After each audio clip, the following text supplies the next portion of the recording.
and Akshaya and independence.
Kindly be seated.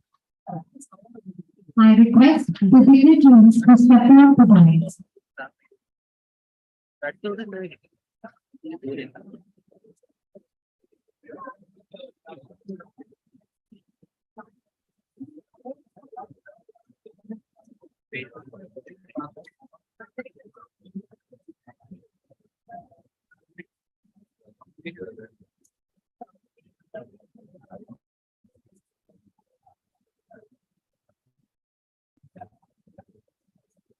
Professor Varghese Abraham, a Peace Teacher at Methodist, who has 36 years of teaching experience. I welcome our administrator for welcoming the gathering.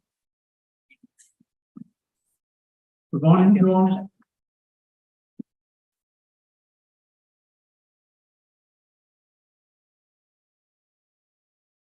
We are allowing you the pickup of Dr. Varghese Kacharia, Principal MACFA, and President of today's inaugural function.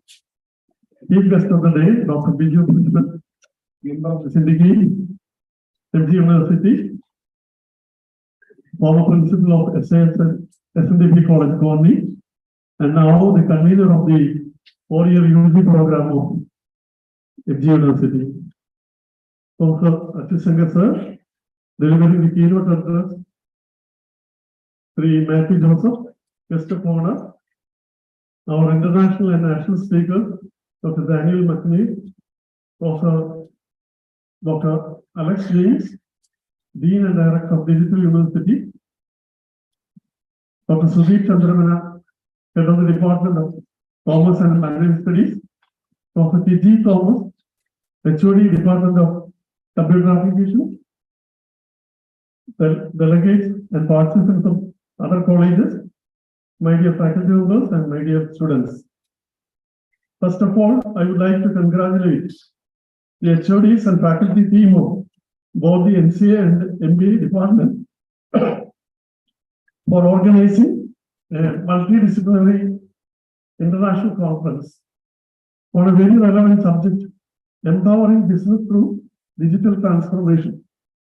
In today's rapidly evolving landscape, digital transformation has become a key driver of business. To remain competitive, enhance operational efficiency, and deliver exceptional customer experiences, digital transformation is very important. Digital transformation refers to the integration of digital technologies into all aspects of the business, fundamentally changing the operations, and it delivers the value to all the stakeholders.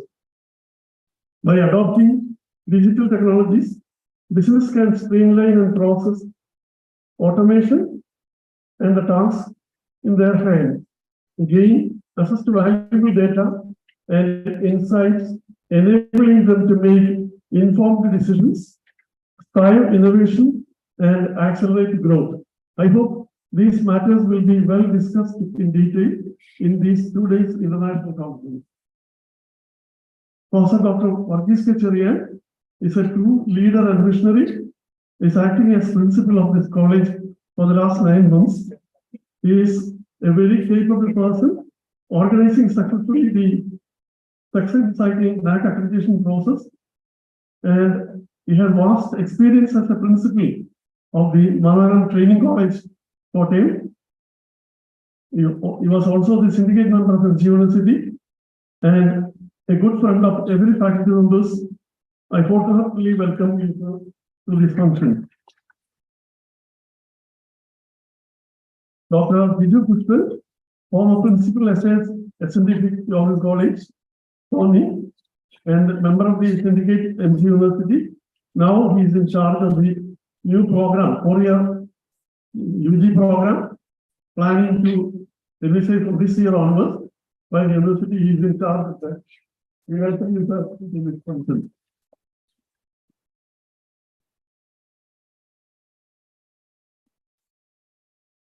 I also cordially welcome Professor Dr. Achutanga Nair, Department of Biology and Bioinformatics, University of Kerala. He will be joining us online. He is the most apt person to deliver the keynote address in this multidisciplinary international conference. He is a good friend of MACPA and visited many times our institution. I take this opportunity to welcome sir. I hope he is seeing us.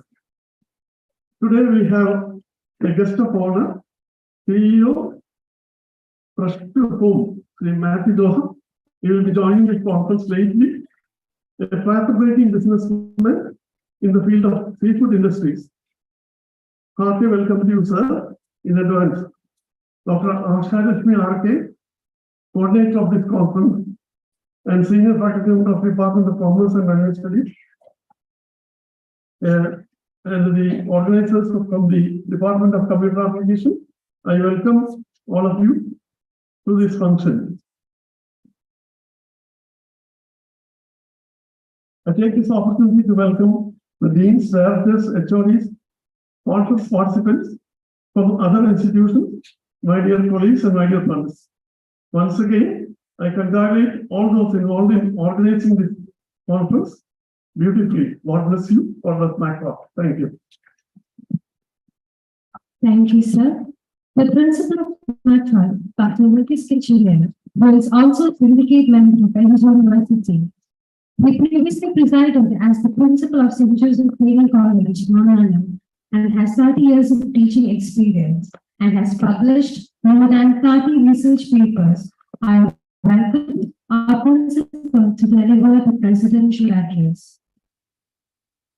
Most respected Chief Guest of the Day, Dr. Viju Pushpal, Member Syndicate, Mahatma Gandhi University. Professor Verghese Abraham, the Principal of the College. Dr. Ashalashmi. Dear Professors of the departments, faculty members, and my dear students. An international conference on empowering business through digital transformation is going on in this campus for the next 2 days, today and tomorrow. Many speakers from national and international organizations will join us for this conference and deliver some important lectures on different aspects of the digital transformation and the business empowerment.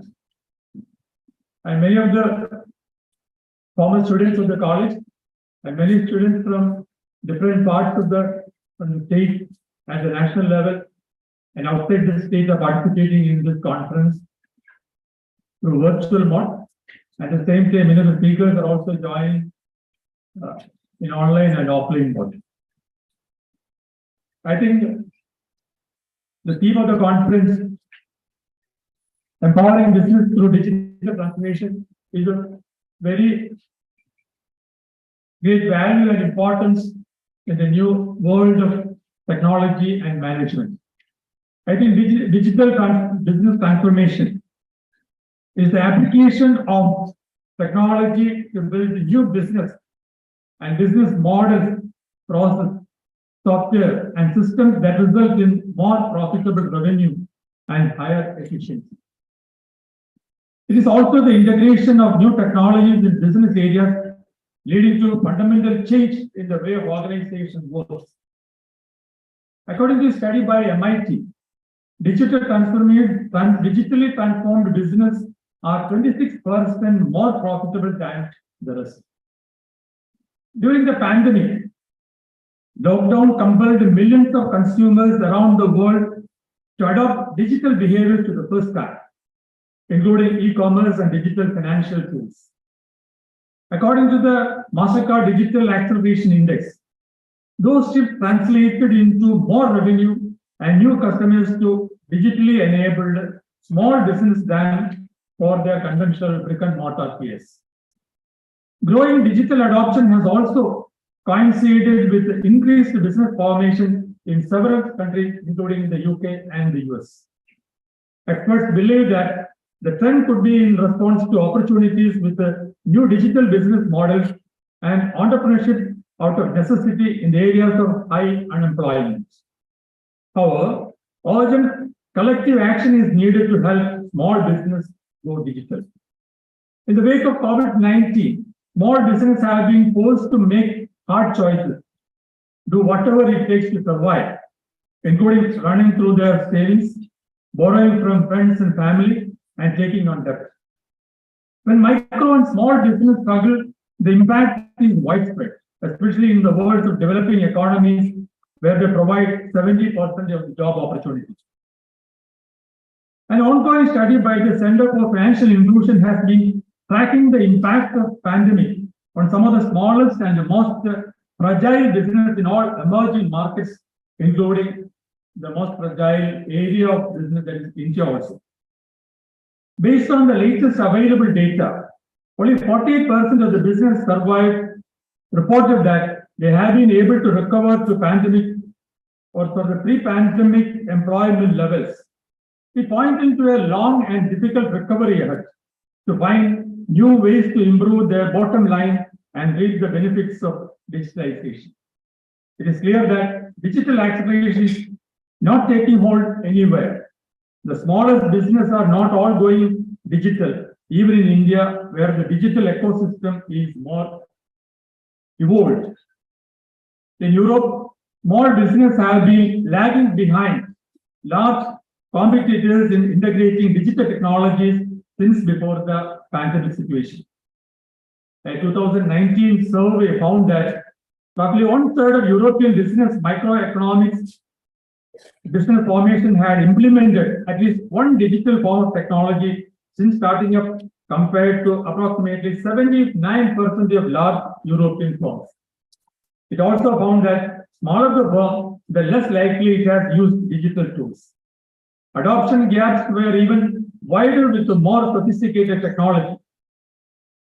Unless these gaps are addressed with urgency, vast numbers of small business will continue to be left behind, and economies around the world will miss out on the job services, innovation, and the tax revenue these businesses could contribute to accelerate post-pandemic economy to recover.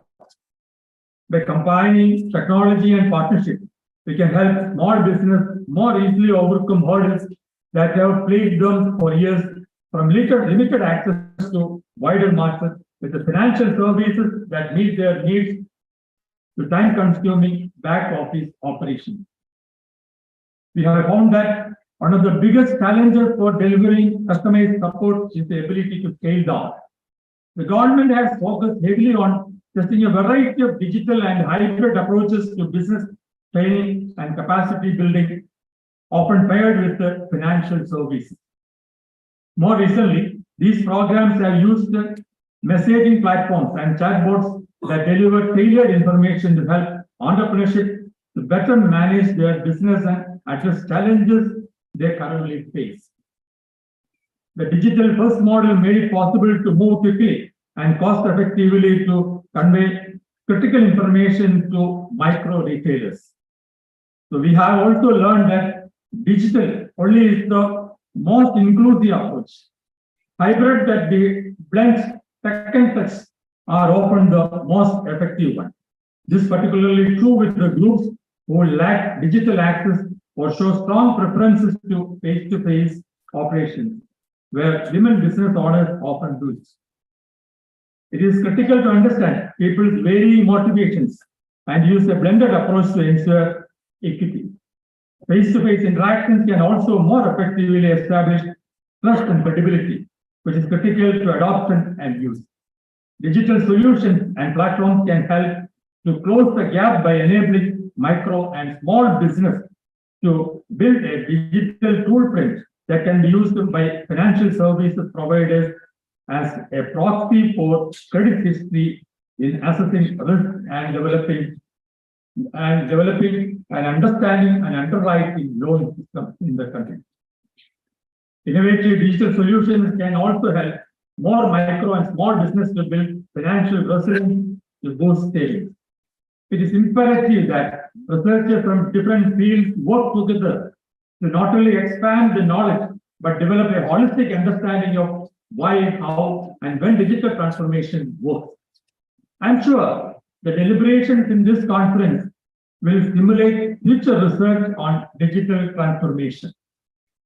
I think you will help, your knowledge will be benefited from the deliberation from this conference. I wish all the success to the participants and the persons who are presenting various papers in this conference. Once again, I congratulate the Department of Management Sciences and Computer Applications to do such a wonderful conference for the future generation. Madam President, I would like to thank Professor Biju Pushpan, who will be here for inaugurating the International Conference on Empowering Business through Digital Transformation. Thank you very much, sir. Thank you. Thank you, sir. I represent governments and villains with actors at the School of Platforms. I request I am gathered here today to kindly raise your feet and deliberately invite the land.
Dr. Biju Pushpan, founder principal, SAS Institute Local College School, member syndicate of NG University College. So with a great honor, I invite respected Dr. Biju Pushpan to deliver the inaugural address.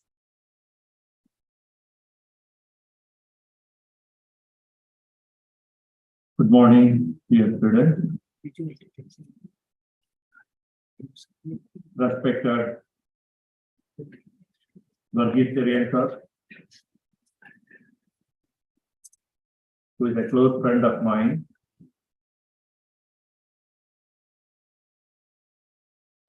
Administrator Varghese Abraham, Dr. Achyut Shankar Nair, Mr. Matthew Joseph,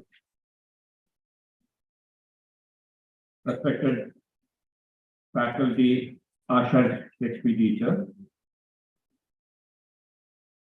It's a great honor for getting an invitation to inaugurate an international seminar at MapFest. We consider that is a teaching fraternity of management studies in Kerala consider MapFest with great respect for their contributions towards management education. This fraternity, being a very senior member of the management teaching fraternity, we always closely watch what is really happening in management institutions. As you all know, there is more than 100 management institutes functioning in our state. And if you go around in the other states, nearby states, you will wonder whether it is the number of poultry farms or the management institutes which are more in number. Therefore, when it comes to around 100 management institutes in Kerala, MapFest stands at a higher pedestal. And we look at the happenings in MapFest with respect. Therefore, I congratulate the MapFest management, the MapFest Institute of Management, for seriously taking up academic matters, not just the syllabus. When you talk about syllabus, there will be better institutions where the syllabus will be covered, but management education is quite different. In my opinion, in management institutes, you should teach less than 20% of what is given in the syllabus. There is much more to impart outside the syllabus. That is what you need to do. There are some students of mine sitting here, and they will be knowing me as a teacher who never completes his portion. I never complete my portions. I leave lot of gaps for them to interpret, to read, to ask me. Unless they come to me, they will be in difficult situation. And that is what we need. We need to put the students on a process. The content teaching is nothing in management education. And every faculty member of a management institute should keep in mind that you need to teach maximum 40% of the syllabus. 16%, at least 60%, they should learn on their own with your assistance. So you should put them on a process of learning. A process, therefore it should be not a content teaching, but a process teaching. And seminars, international seminars, play an important role. This is an important event in your academic endeavor. Attending an international seminar. You'll be listening to things that you will not be able to listen in the classrooms. And I want teachers to make their classrooms more of a seminar mode, where a lot of discussion could take place. And in that way, you can bring out the real concerns of the student on a particular discipline. See, the student should be concerned about the discipline that they learn. Is it sufficient? Is it right what you learn? To put them on that concern mode. And that is what is required. And we are going to have a 4-year degree program. And this 4-year degree program will be in a different mode, where the teacher role will be limited and it will be student-centric. And the university, your principal, Varghese Cherian sir, is there in the committee, which is drafting the rules and regulations of the new program. See, it should be minimal. The regulations should be minimal. Rules should be minimal. As you know, when you reach the university to get a certificate, you'll find that there are a number of hurdles that you need to cross before you get a certificate. Because it is so administrative, bureaucratic. So we are going to remove all the bureaucratic hurdles that are there in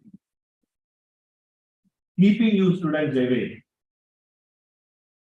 And you are talking about an era where students are leaving the country. Don't worry about that. That is a cycle that happens now and then. It is not a thing that is happening in our state alone. Go to big institutions in Bangalore, big autonomous colleges and deemed universities. You find that their admission this year is somewhere around 60–70%. Where they used to have admissions with additional fees. So that is happening everywhere, and especially in a district like Pathanamthitta, where the birth rate has fallen some, say, 17–18 years back. It is quite natural that you won't get enough students because there are no children at home to be sent to the college. So there is a fall in population. The only state in the country, only district in the country where you have lost 2 assembly seats. That is Pathanamthitta, whereas the district of Malappuram got additional 5 assembly seats. Therefore, there is a fall in population. That fall in population is getting reflected now in the enrollments. So don't worry about those things. Don't worry about the number. Worry about the quality. And I'm sure that Maxar is not worried about numbers. They are getting numbers and they are always in the forefront in management education for quality. Because that needs to be maintained. That needs to be not only maintained, that needs to be enhanced. And we have chosen a topic today that is empowering business through digital transformation. See, this is a very critical subject that needs your attention, students. Whatever you are learning now, the syllabus that is given to you, I don't think it is addressing much of the digital transformation. How important is the digital information? How important is artificial intelligence in providing the insights, faster insights, better customer into business? How you can evolve fast. Earlier days, business used to evolve very slowly. Now, with the advent of, say, the digital transformation taking place in all areas. Today, I was listening to a speech on my travel this side. I was listening to a speech given by an architect who says that the light machine, the housing scheme project of the Kerala government would have been much successful if they would have used 3D construction technology, 3D printing construction technology. Because 3D printing technology, that is construction technology, is 40% cost effective. It is zero waste. The zero waste, very environment friendly. You can build millions of houses of the same pattern. As you build more and more, your cost of production comes down. It can be half than the traditional construction. Therefore, all over the world, the major rehabilitation projects are using 3D printing technology for construction of massive housing schemes. They are starting it in UN is starting one big project in Africa, housing project, and they are going to use 3D printing technology in construction. And you can construct it in 54 hours. A house can be constructed in 54 hours. And the cost is now 60% of what you were having. See, you would have heard about Nirmiti Kendra. Nirmiti Kendra was started in early 1980s. And it was started by the present Bengal governor Ananda Bose in the district of Kollam, providing manufacturing cheaper construction materials.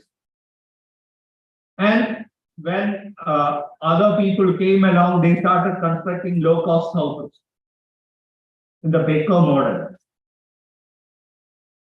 And then the costs have come down. It took, say, decades. And the level of acceptance it received was huge at the beginning. But later we found that nothing had happened beyond what the early few years of functioning of Nirmiti Kendra was able to do. The later stages of Nirmiti Kendra, nothing new had happened. And that have killed the organization. So that is where we heard for the first time about cost reduction. How cost effective a particular sector can be. It was in 1984, Chuck Hull. It is Chuck Hull who invented this 3D printing technology. It was in France. At the end of the last century, the first building,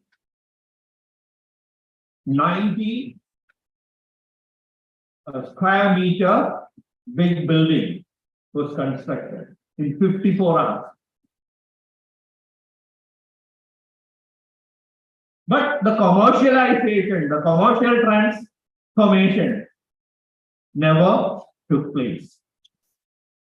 Now it is happening at a pace because globally we are realizing the importance of digital transformation. It is happening all over the world. Vergisterians have rightly pointed out that the recovery after the pandemic, it was much easier for the concerns which have taken up digital transformation. Whereas it was much, much harder for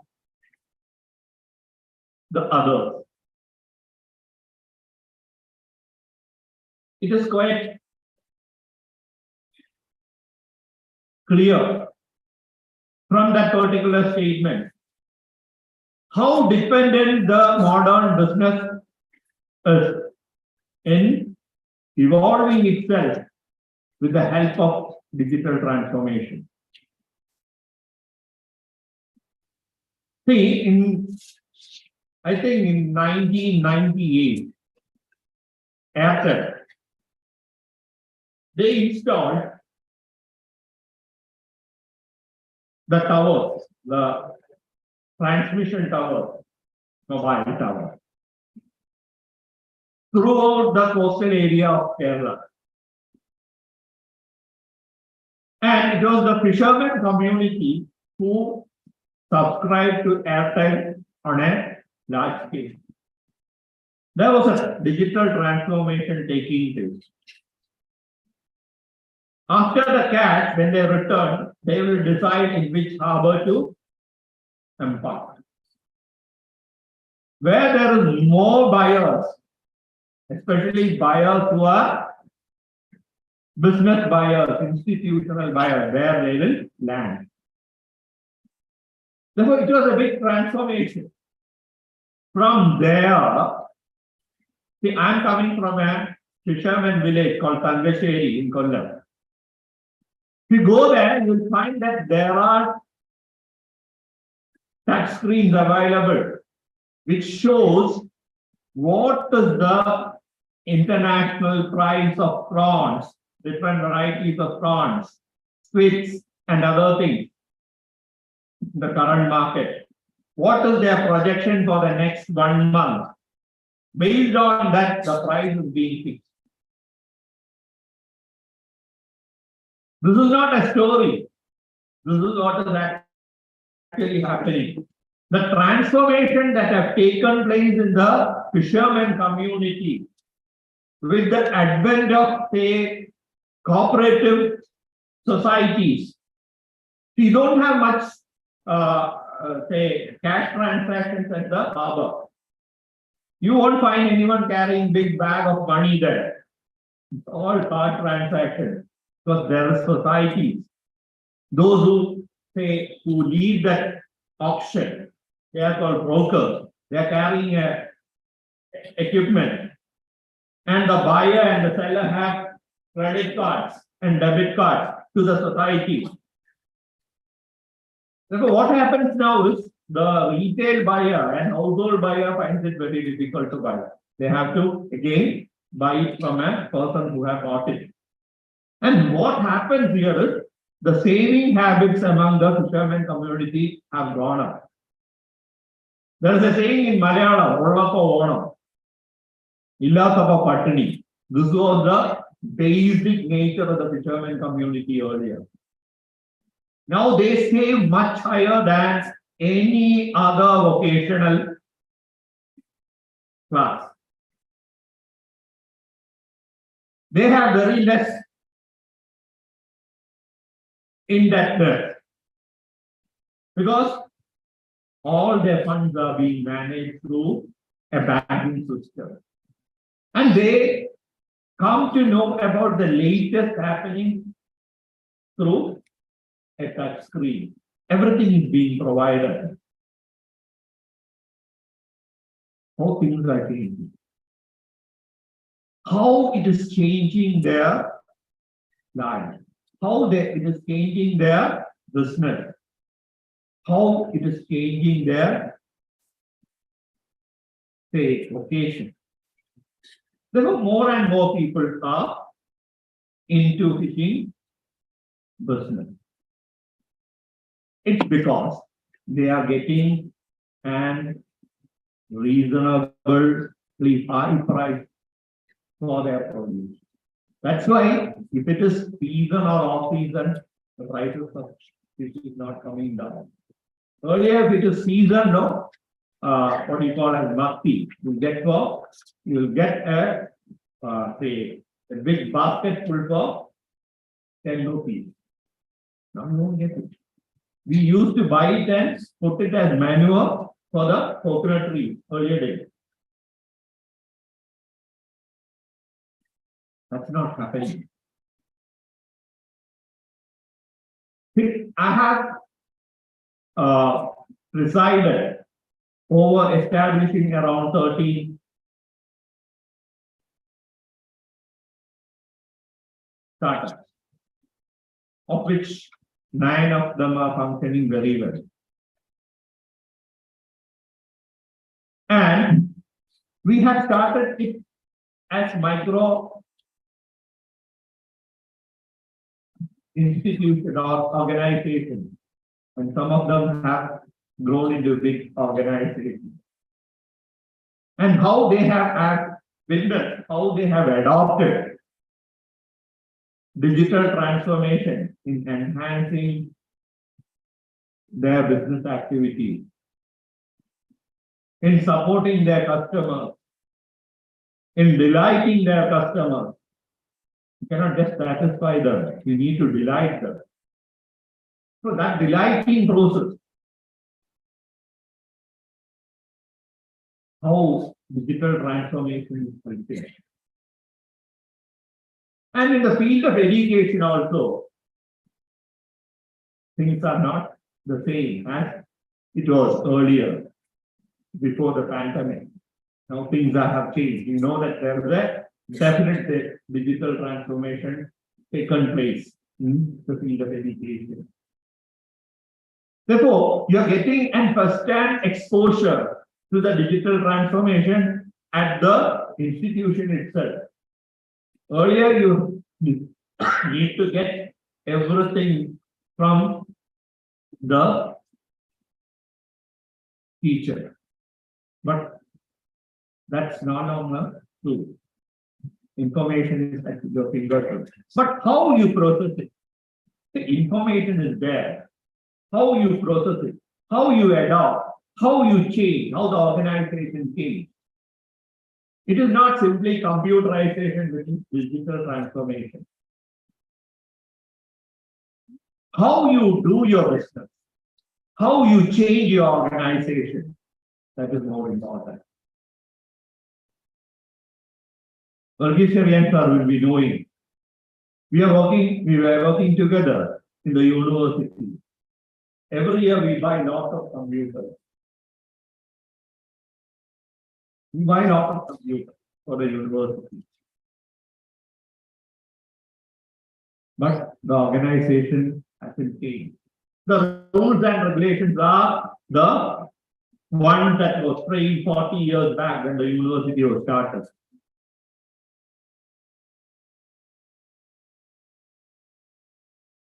You would have heard about people taking bribe, the person taking bribe at the university. Why is it happening? It's all because things are very slow. You have only computers there, but you have all the earlier paper files coexisting along with the digital system. Nothing has changed at the organizational level. Nothing has changed in the way you do the work, how you empower the worker. Still, you have a very tall organization. You have the registrar, you have the joint registrar, you have the deputy registrar, you have the assistant registrar, then you have the SO, then you have an assistant SO, then you have an assistant. How tall is the organization? If you put them over you provide them not the seat, but a laptop to sat on, nothing will happen. Because the organization hasn't evolved according to the technology adoption. Therefore, that needs to happen. That is happening in institutions like MacPass. Unfortunately, it's not happening in majority of management institutions and MCA colleges. It's a quite different ball game. Management education is a quite different ball game. Students need to understand that these 2 years enjoy. How? Enjoy through learning. I've learned in a management institute which functions 24/7.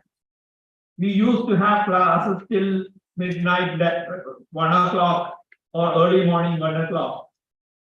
Because the person will be coming from Bombay in the evening flight taking the classes. He has to reach his office by 11 next day. Therefore, we will take classes up to 11. Then morning 7, he will restart. He will give us some assignments at 11. At 1 o'clock at night, you should run to the library. Those days, these things were not digitally available. You have to refer textbooks. Morning, it will be the 7. By 6 o'clock, you submit your assignment. That the assignment that was given based on the class you have taken. Then he will give you a review of it, and he will leave by 8 o'clock. This was a continuous process, not a single day, once in a while exercise. We used to have very little sleep.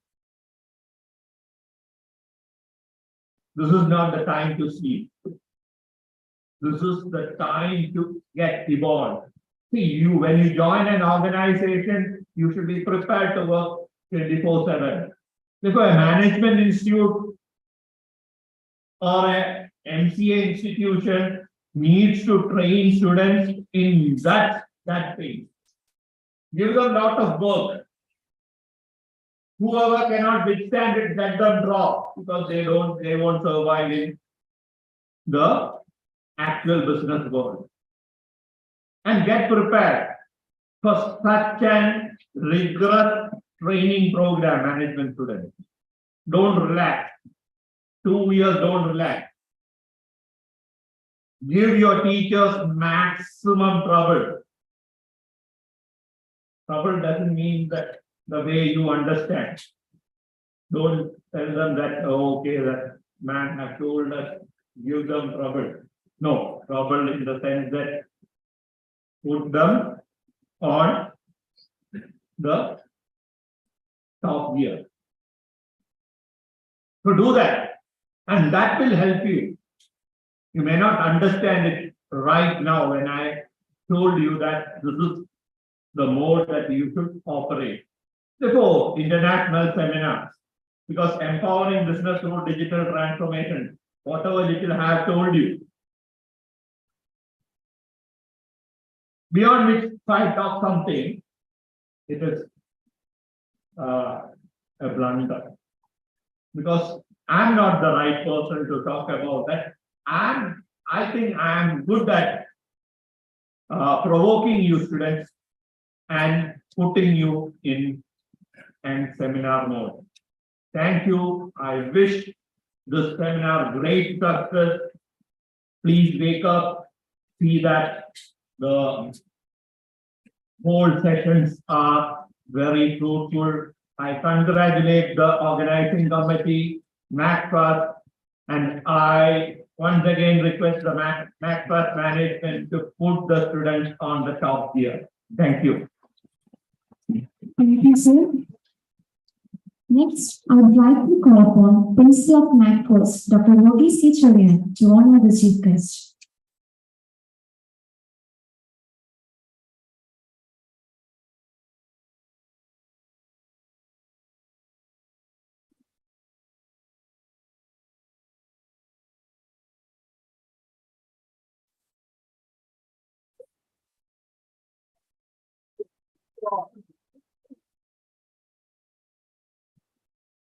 Thank you, sir.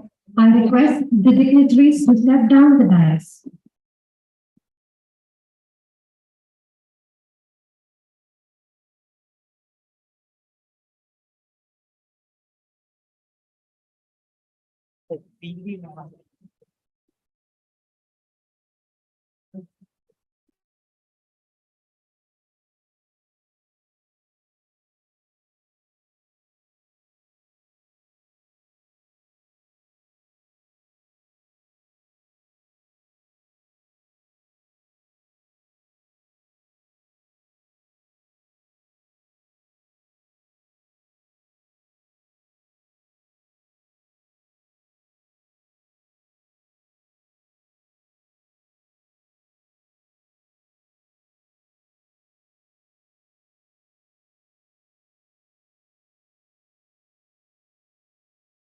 In social service in 2014, and he also had P.T. Bhaskara Panikar Award in 2019. I request Sir to deliver the keynote address.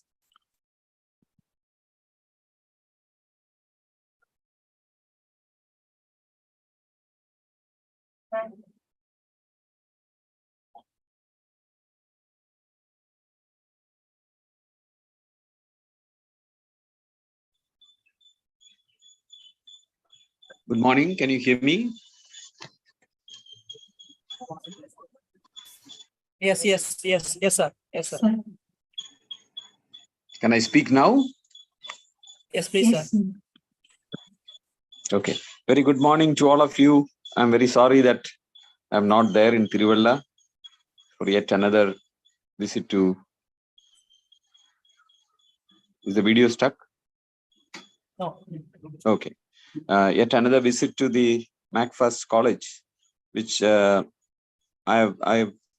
been in the know of for the last 20 years.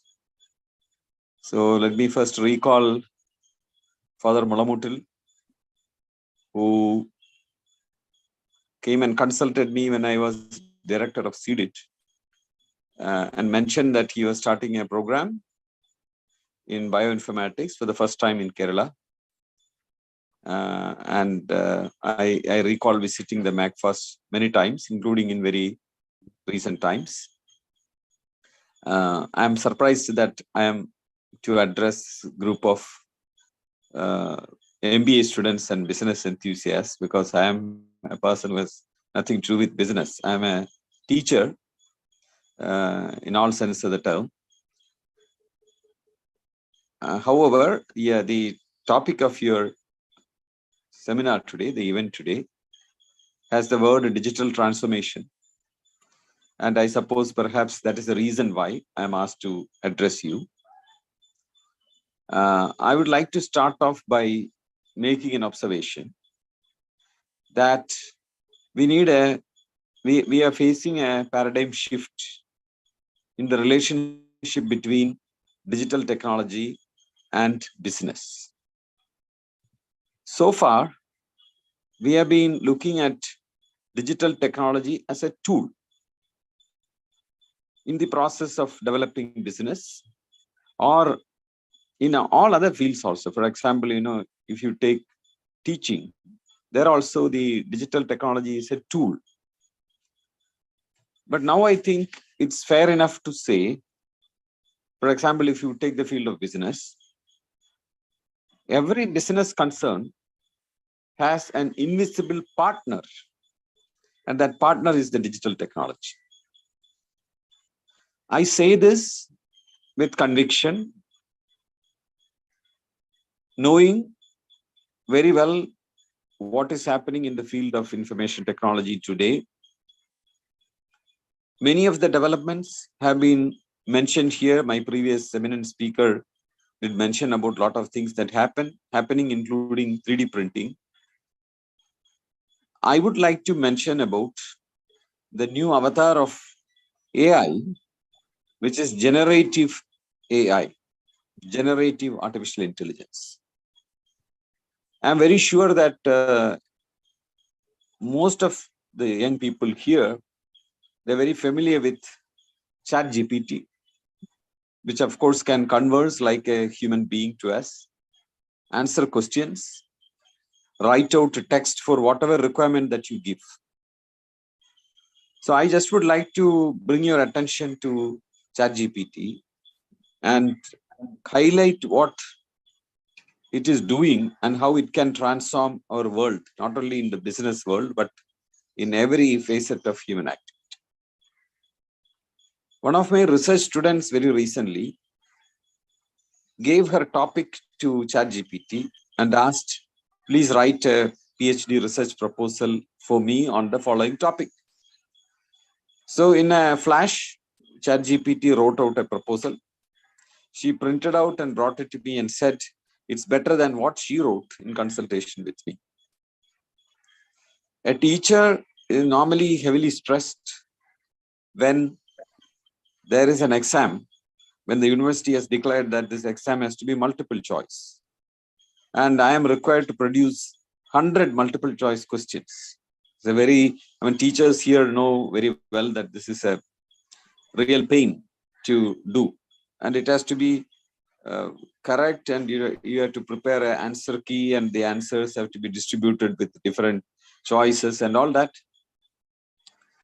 But today, teachers don't have an issue with this at all. They can go to, for example, somebody is teaching Indian Constitution of India. They can go to ChatGPT and say, write out 100 multiple choice questions on Constitution of India. And in a flash of a second, you get 100 questions with multiple choice and the answer key. when I have tested, I have found that, well, you cannot take it just like that and use, but you may have to do a post editing. But still, I would say that is a very, very great contribution that ChatGPT is making to the academic profession. Same with exam questions. Well, why exam questions? Now we have newer forms in which the curriculum is designed. For example, the outcome-based education.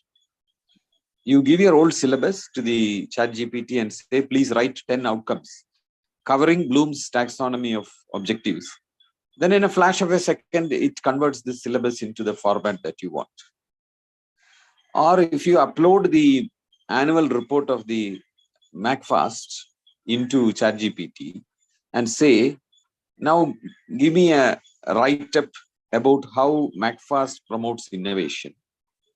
Then it actually reads this statement and then writes a paragraph or two as you wish.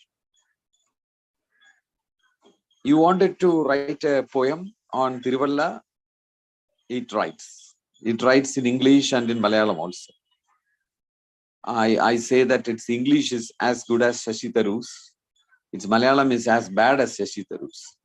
The data set for training its Malayalam is not very good. So it is yet to attain a proficiency in Malayalam, but English is very good. So you could ask it to write a poem on Tiruvalla. And if you wish, you can also say what you want this poem to be like. The poem needs to highlight the names of such and such prominent persons from Tiruvalla. The poem needs to highlight such and such institutions, religious institutions, temples or mosques, whatever in that institution. You just keep on mentioning what are the things that you wanted to include in writing the poetry, and even the kind of message of the poetry. For example, you could say the message should be that education is what uplifts a village or a place. Then it writes a rhyming poem in English on that particular aspect. I now face the problem of being surprised by students.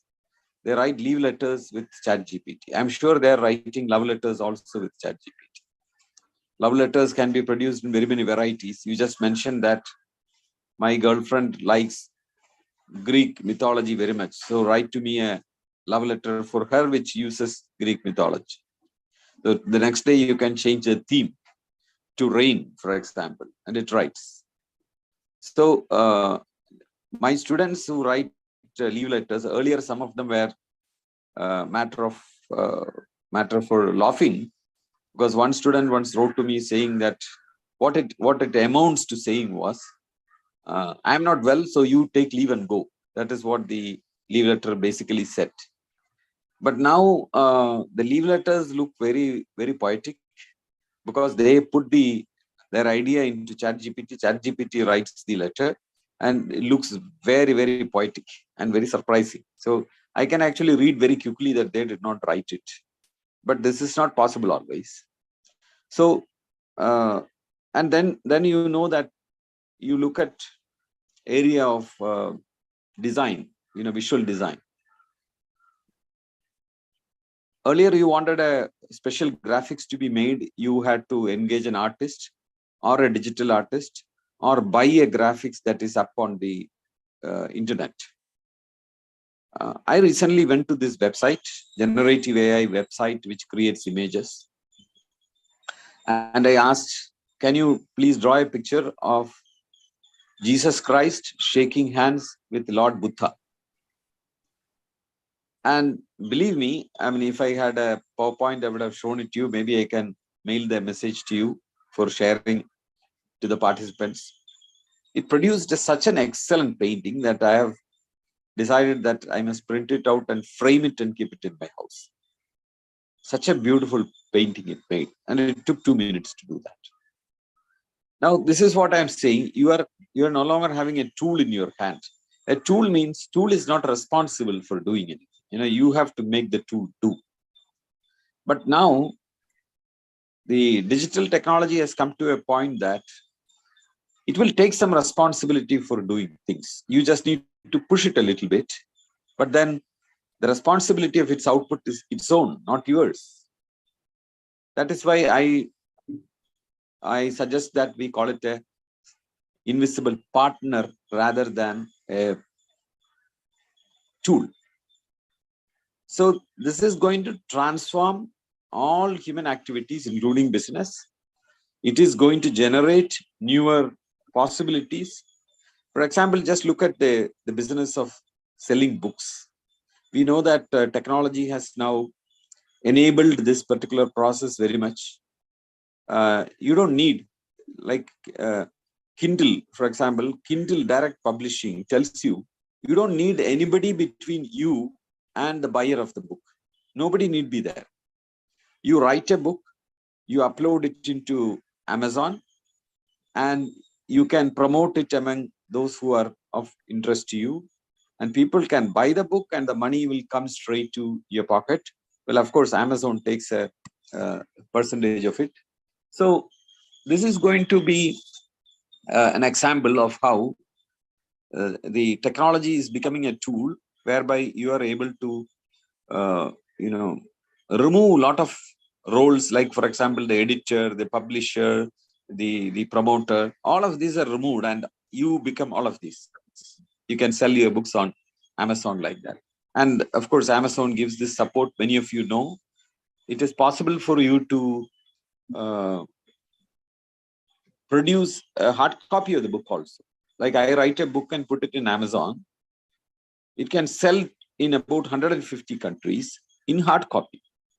And we don't need to produce hard copy and stock it. The hard copy is printed. For example, a person in America orders my book, then it is printed in US and then delivered to that person in hard copy.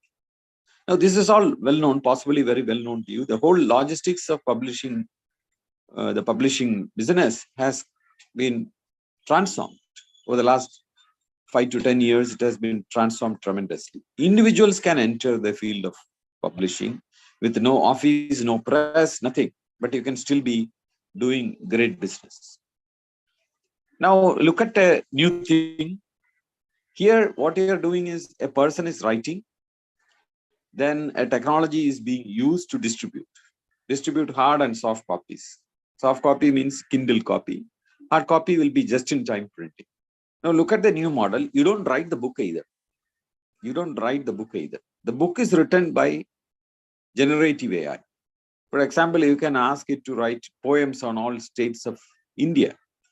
And then it is all put together into a book and it is sold over the Amazon. So that's why I said it is very, very great paradigm shift, because the intellectual part of it, the content part of it is also being taken over by the digital technology. So look at educational content, edutech. Of course, we are also in an age where we find a crisis in edutech, like Byju's, because of the overuse of the technology during the pandemic, and the people expecting that will continue, but things changed. It's like the schools in Kerala also, during pandemic and immediately after that, there was a increase in the number of students who went to the state schools, government schools. So it was observed as, government had made a lot of investments in the school, making it smart schools. So it was first read as a result of those investments. But now, this year, that number was reduced by 50%. The reason is that during the pandemic, there was an economic crisis in the lower strata of the society. Their daily income was compromised. So therefore, they removed their wards from costly schools, private schools, and they put them in the government school, because the government school is free, there is no fees, the food is given, the books are given, even the uniform is given. So as the post-pandemic period started transforming and going back to normalcy, what happened is these people took back these children from the government schools and put them back to schools which they believe is better for the future of their children. Well, I don't make any comment on this, the choice of the schools. This is not a forum for that. But however, what I was saying was that the pandemic and the use of online sources and all that, that after the pandemic period, it still remains. For example, I myself am talking. through this Zoom. But we are very judicious in its use. We don't think that education should always happen like this. If I had time and energy, then I would have really come to Tiruvalla, and I hate speaking over Zoom. But today I have no choice.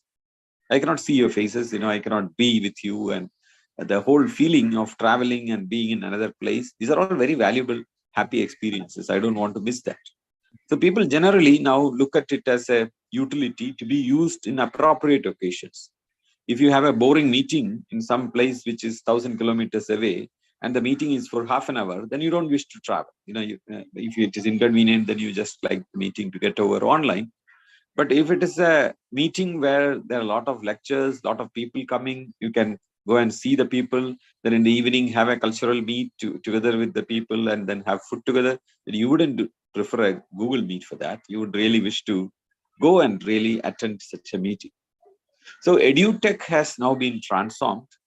It's challenged now. It doesn't have the same growth as we saw in the time of pandemic. But then I would like to tell you, it is still in for more change.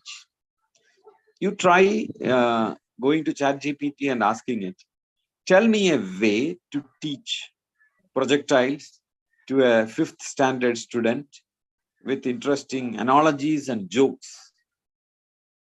Then it produces a script for it.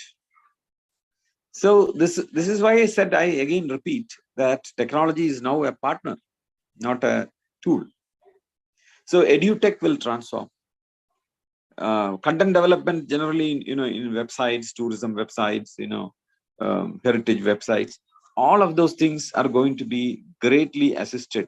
The job of a person who corrects the language, edits the language, I think it is already redundant, because you could, if you write something on your own, you just paste it to ChatGPT and ask it to rephrase it. You do it in correct English with no mistakes, grammatical mistakes. So therefore, I would like to tell you that we are in for a very, very new world as far as digital technology is concerned.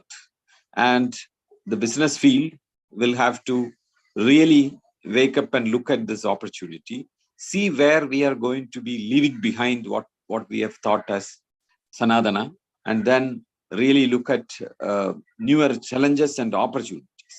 Well, more at opportunities. Challenges, of course, will arise which have to be faced, but then we need to chase the opportunities and answer the challenges on the way. This is what I generally feel the digital transformation, the kind of new look at the digital transformation is. I would like to close by making some remarks on AI. I'm a person who has worked with artificial intelligence for a very, very long time. Let's say 36 years.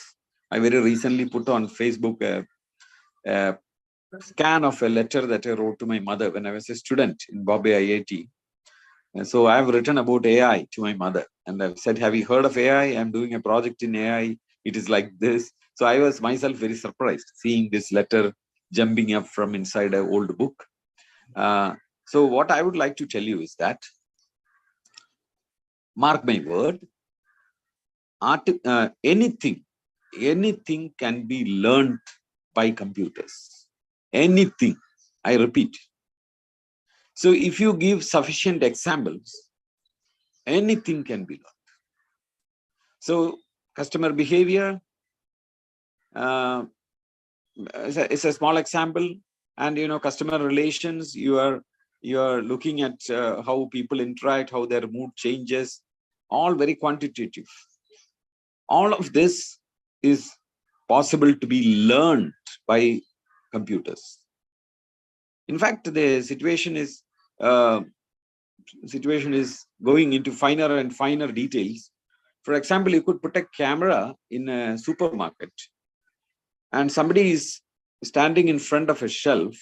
They're not saying anything, they're not making any remarks, but the camera can read their face and actually say whether they approve this product, they are taken aback by this product, or they hate this product. It's possible to read this. You may have heard of reading emotions of people from their face. It's a very serious matter. Many of the American states have actually banned this in public spaces. And the United Nations, the act that is coming up, the law for AI, also talks about the issue of privacy. I would like to tell you, how happy would you be if there is a camera sitting somewhere and you are told that the camera can read your mind? This is going to be terrible. This is going to be terrible. It might be of great use to business. It might be of great use to police for making law and order, implementing law and order. The one phrase that the police is now talking about is, we are going to move into predictive policing. We are not going to let you do a crime and then investigate and catch you and punish you. But they would like to predict whether you are going to do a crime and arrest you before that. So that is predictive policing. Just imagine somebody walking out of the house and the police officer comes and says, oh, we know that you're getting ready to go out and forge a university certificate. We know that, so we are arresting you. So that is predictive policing.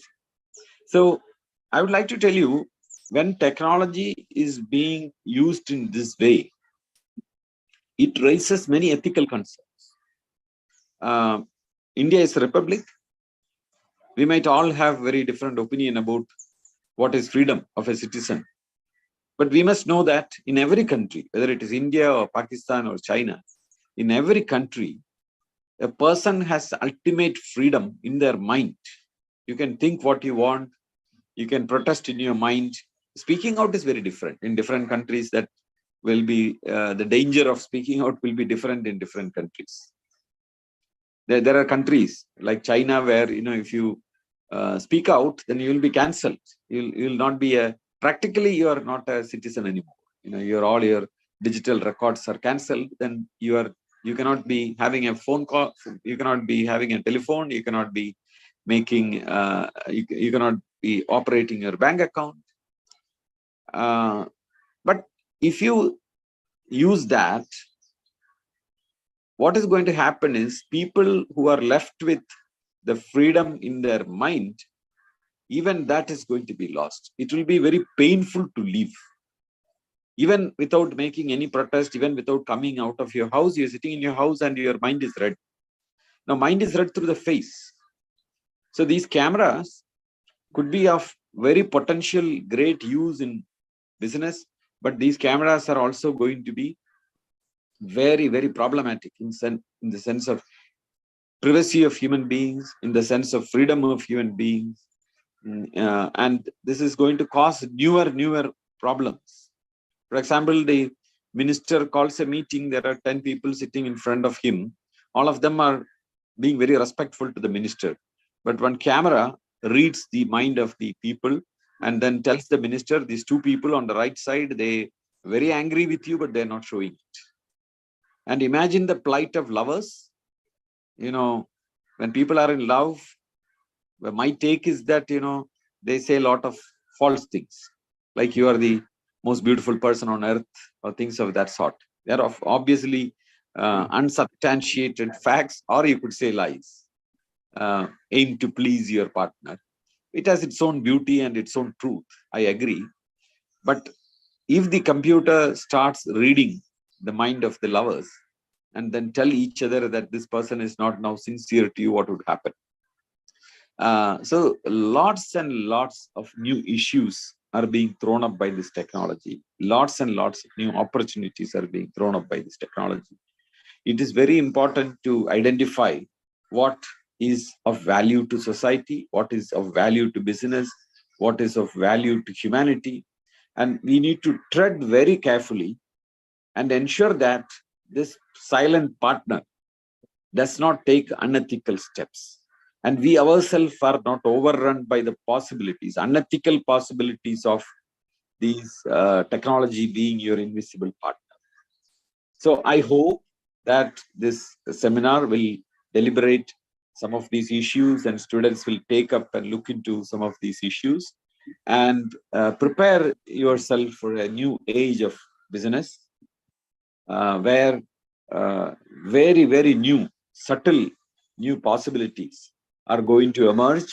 and also very profound problems are going to be thrown up by the technology, which we will have to face, and it has to be resolved by going back to ethical basics. So this is the challenge before business as I see it.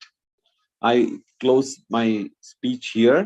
I wish that the seminar triggers a lot of thoughts and actions, and all the young students here, they realize that what they are up against in the coming years. I wish the seminar all the best, and I congratulate the organizers, the authorities of MacFast for organizing this excellent timely conference. And thank you very much for the opportunity to address this august audience. Thank you very much. Jai Hind. Thank you, sir, for the inspiring and thoughtful session. We express our sincere gratitude for spending time with us in spite of your busy schedule.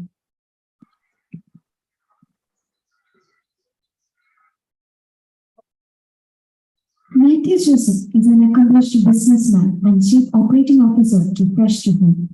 As a creative, extraordinary, a hardworking and ardent professional with over 32 years of experience in the seafood industry, I am so to speak a few words.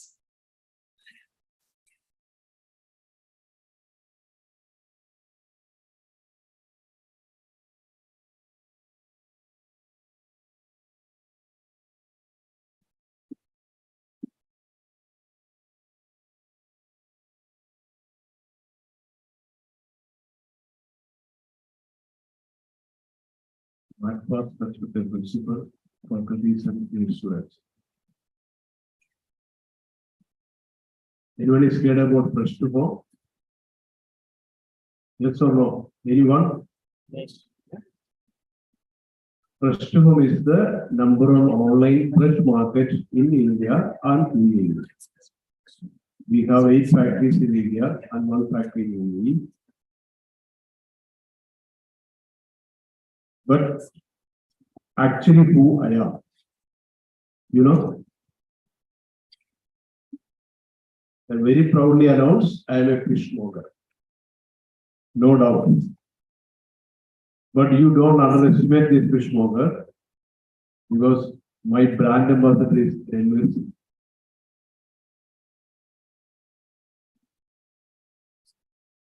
All are Manus here, no? Can you speak in Malayalam?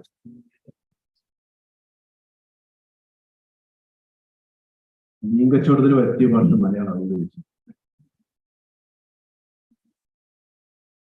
ഞാൻ ആദ്യം മുൾപ്പെല്ലാം പറഞ്ഞെങ്കിലും മുൾപ്പൊന്നും നോക്കണ്ട, മുൾപ്പിനേക്കാളൊക്കെ വലുത് മീൻകച്ചവടക്കാരൻ എന്നുള്ള അഭിമാനത്തോടെ പറയാനുള്ള എൻ്റെ ഒരു ധൈര്യം തന്നെയാണെന്നാണ് ഞാൻ അഭിമാനിക്കുന്നത്. അതിലേറെ എനിക്ക് സന്തോഷം തരുന്നത്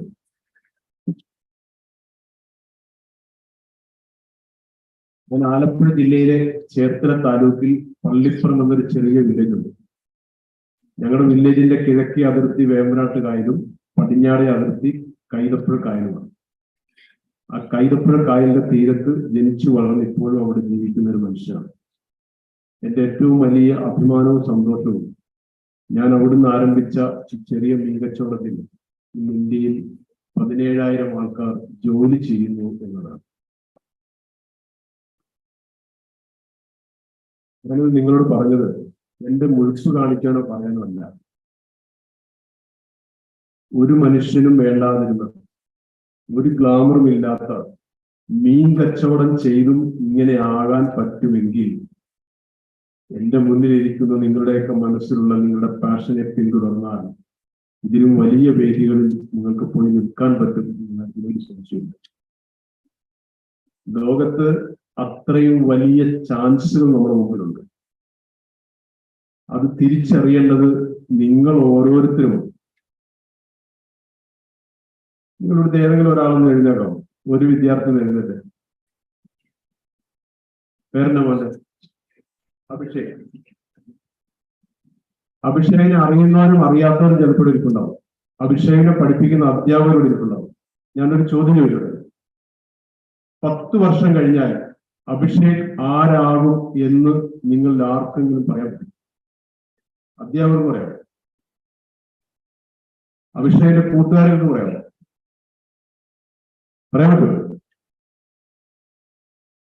അഭിഷേക് പറയുന്നത്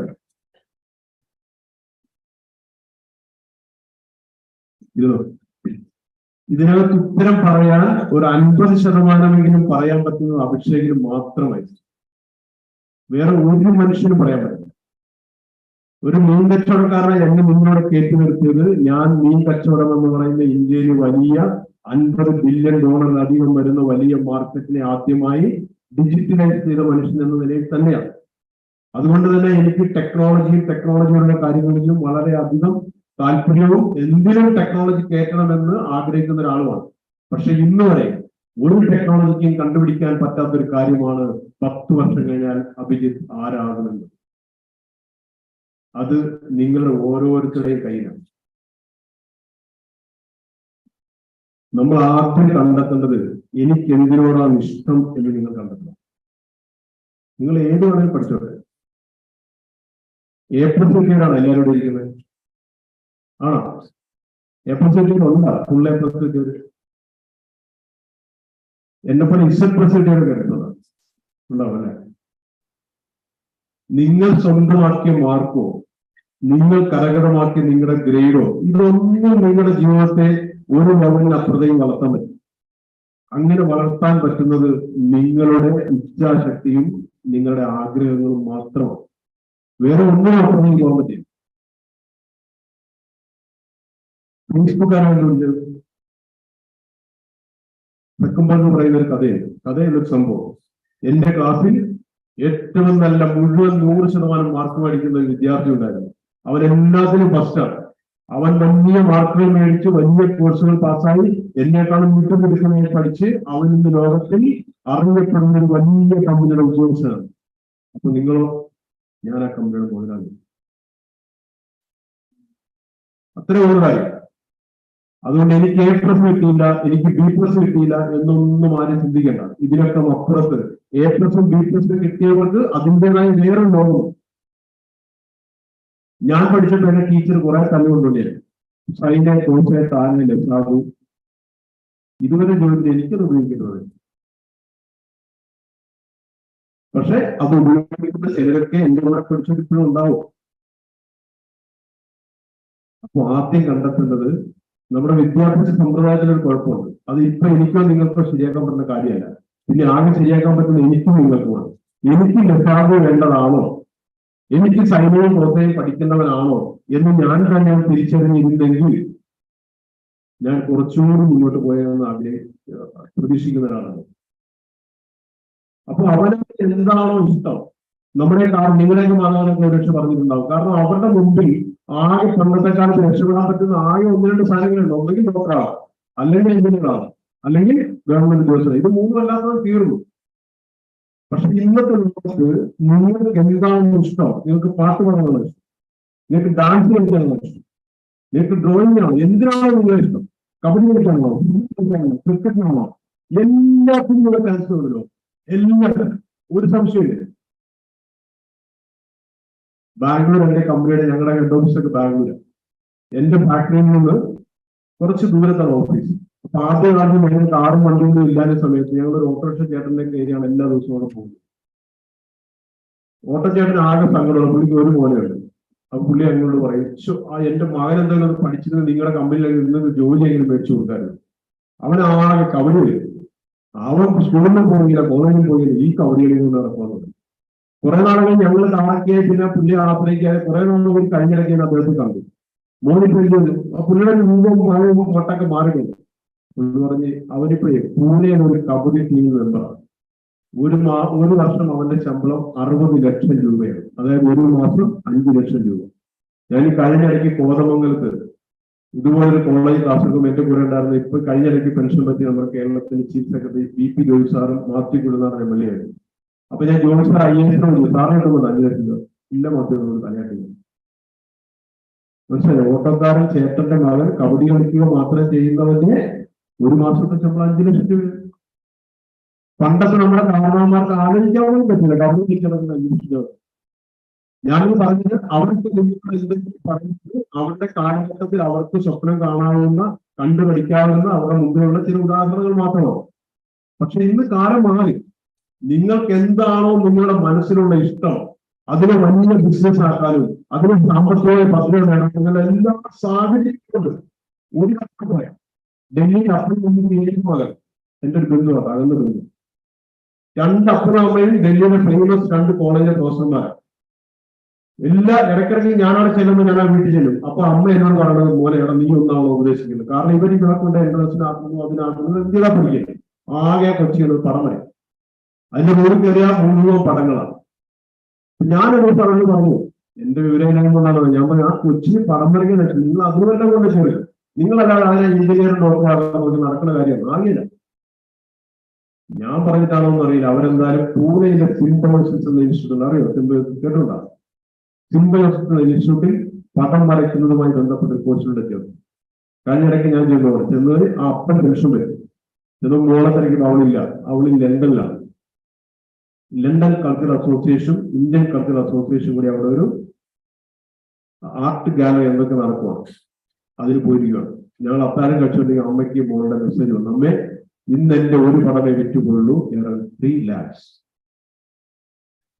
ഞാൻ അപ്പനോട് നിങ്ങൾ 1-ാം തീയതി 31-ാം തീയതി കോളേജിൽ പോയി തിരിച്ചു വന്നാൽ 30-ാം തീയതി എന്താ കിട്ടുന്നുണ്ട് പറഞ്ഞു. 2 പേർക്കും 3 ലക്ഷം ഉണ്ടാവും അല്ലെ. ഞാനിത് പറഞ്ഞത് പടം വരയ്ക്കുന്നതായാലും ഡാൻസ് പഠിക്കാനായാലും ക്ലാസ് എടുക്കാനായാലും പ്രസംഗിക്കാനായാലും നിങ്ങൾക്ക് എന്താണോ കഴിവെന്ന് നിങ്ങൾ കണ്ടെത്തുക. അതാണ് ഇന്നത്തെ നമുക്ക് ഏറ്റവും വലിയ സാധനം. എന്റെ പാഷൻ എന്താണ് എന്ന് ഞാൻ കണ്ടെത്തിയാൽ നമുക്ക് പല വഴികളും പല മാർഗങ്ങളും. പണ്ടൊക്കെ നമ്മുടെ നാട്ടിലെ ആൾക്കാർ പറയാറ് ഞാൻ ന്യൂയോർക്കിലാണ് ജനിച്ചിരുന്നതെങ്കിൽ തകർത്തേ, ഞാനങ്ങ് മോസ്കോയിലായിരുന്നെങ്കിൽ അങ്ങ് കലക്കിയാൽ. ചുമ്മാ എക്സ്ക്യൂസ് പറഞ്ഞതാണ്. ഈ സാധനം എടുത്തിട്ടേ എനിക്ക് എന്തെങ്കിലും ആവശ്യമാണെങ്കിൽ ഞാൻ ഗൂഗിളിൽ വരുന്നത് അല്ലെ. ഞാൻ ഗൂഗിളിൽ ചോദിച്ചാൽ ആ ചോദ്യം ചോദിക്കുന്ന ന്യൂയോർക്കിലിരിക്കുന്ന സായിപ്പൂട്ടിനും നേരത്തെ പള്ളിപ്പുറത്ത് നാട്ടിലും ഓരോ ഒരു പ്രവർത്തനം ഒരു നാട്ടിൽ. അതുകൊണ്ട് ഞാൻ അവിടെ എങ്ങനെ നടക്കുന്നതിനേക്കാൾ നമ്മുടെ മാനവരുടെ എനിക്ക് പറയാൻ ഒരു ചോദ്യതേ. കാരണം ലോകം അത്രയും ചുരുങ്ങി നിൽക്കുകയാണ്. ഏത് ലോകത്തിന്റെ ഏത് കോണിൽ ജനിച്ചാലും ഞാനും നിങ്ങളും എവിടെയും തുല്യരാണ്. നമുക്ക് ഒരു വ്യത്യാസമില്ല. മുൻപൊന്ന് പറയുന്ന എനിക്കും നിങ്ങൾക്കും എന്നുള്ളവരെ രക്ഷപ്പെടാൻ വേണ്ടി നമ്മൾ കണ്ടെത്തുന്ന എക്സ്ക്യൂസുകൾ മാത്രമാണ്. അതുകൊണ്ട് എന്താണോ നിങ്ങളുടെ മനസ്സിന് ഇഷ്ടം അതിനെ കണ്ടെത്താനായിരിക്കണം നിങ്ങളുടെ കലാലയ ജീവിതങ്ങൾ ഉപയോഗിക്കുന്നത്. ആ താല്പര്യം കണ്ടെത്തിയാൽ മാത്രമേ നിങ്ങൾ ആർക്കെങ്കിലും സിനിമ നടനാണെന്ന് ആഗ്രഹം, സിനിമ നടിയാനാഗ്രഹം, ഞാനത് ആരെ തീരുമെന്ന് ഉറപ്പിച്ചിറങ്ങിയാൽ ഞാൻ ഉറപ്പ് പറയാം നിങ്ങൾ ഒരു സിനിമയിൽ അഭിനയിച്ചിരിക്കും, ഒരു സംശയം വേണം. സെക്കൻഡ് സിനിമയിൽ അഭിനയിക്കുമെന്ന് നിങ്ങൾ കഴിവുപോലെ. പൈലോക്ക് പിള്ള ആൽക്കമിസ്റ്റ് പുസ്തകത്തിൽ പറയുന്നത്. ഹലോ, ഇവിടെ ശ്രദ്ധിക്കാൻ ബുദ്ധിമുട്ടുണ്ടെങ്കിൽ ദയവ് ചെയ്ത് പുറത്തു പോകണം കേട്ടോ, കേൾക്കാനിരിക്കരുത്.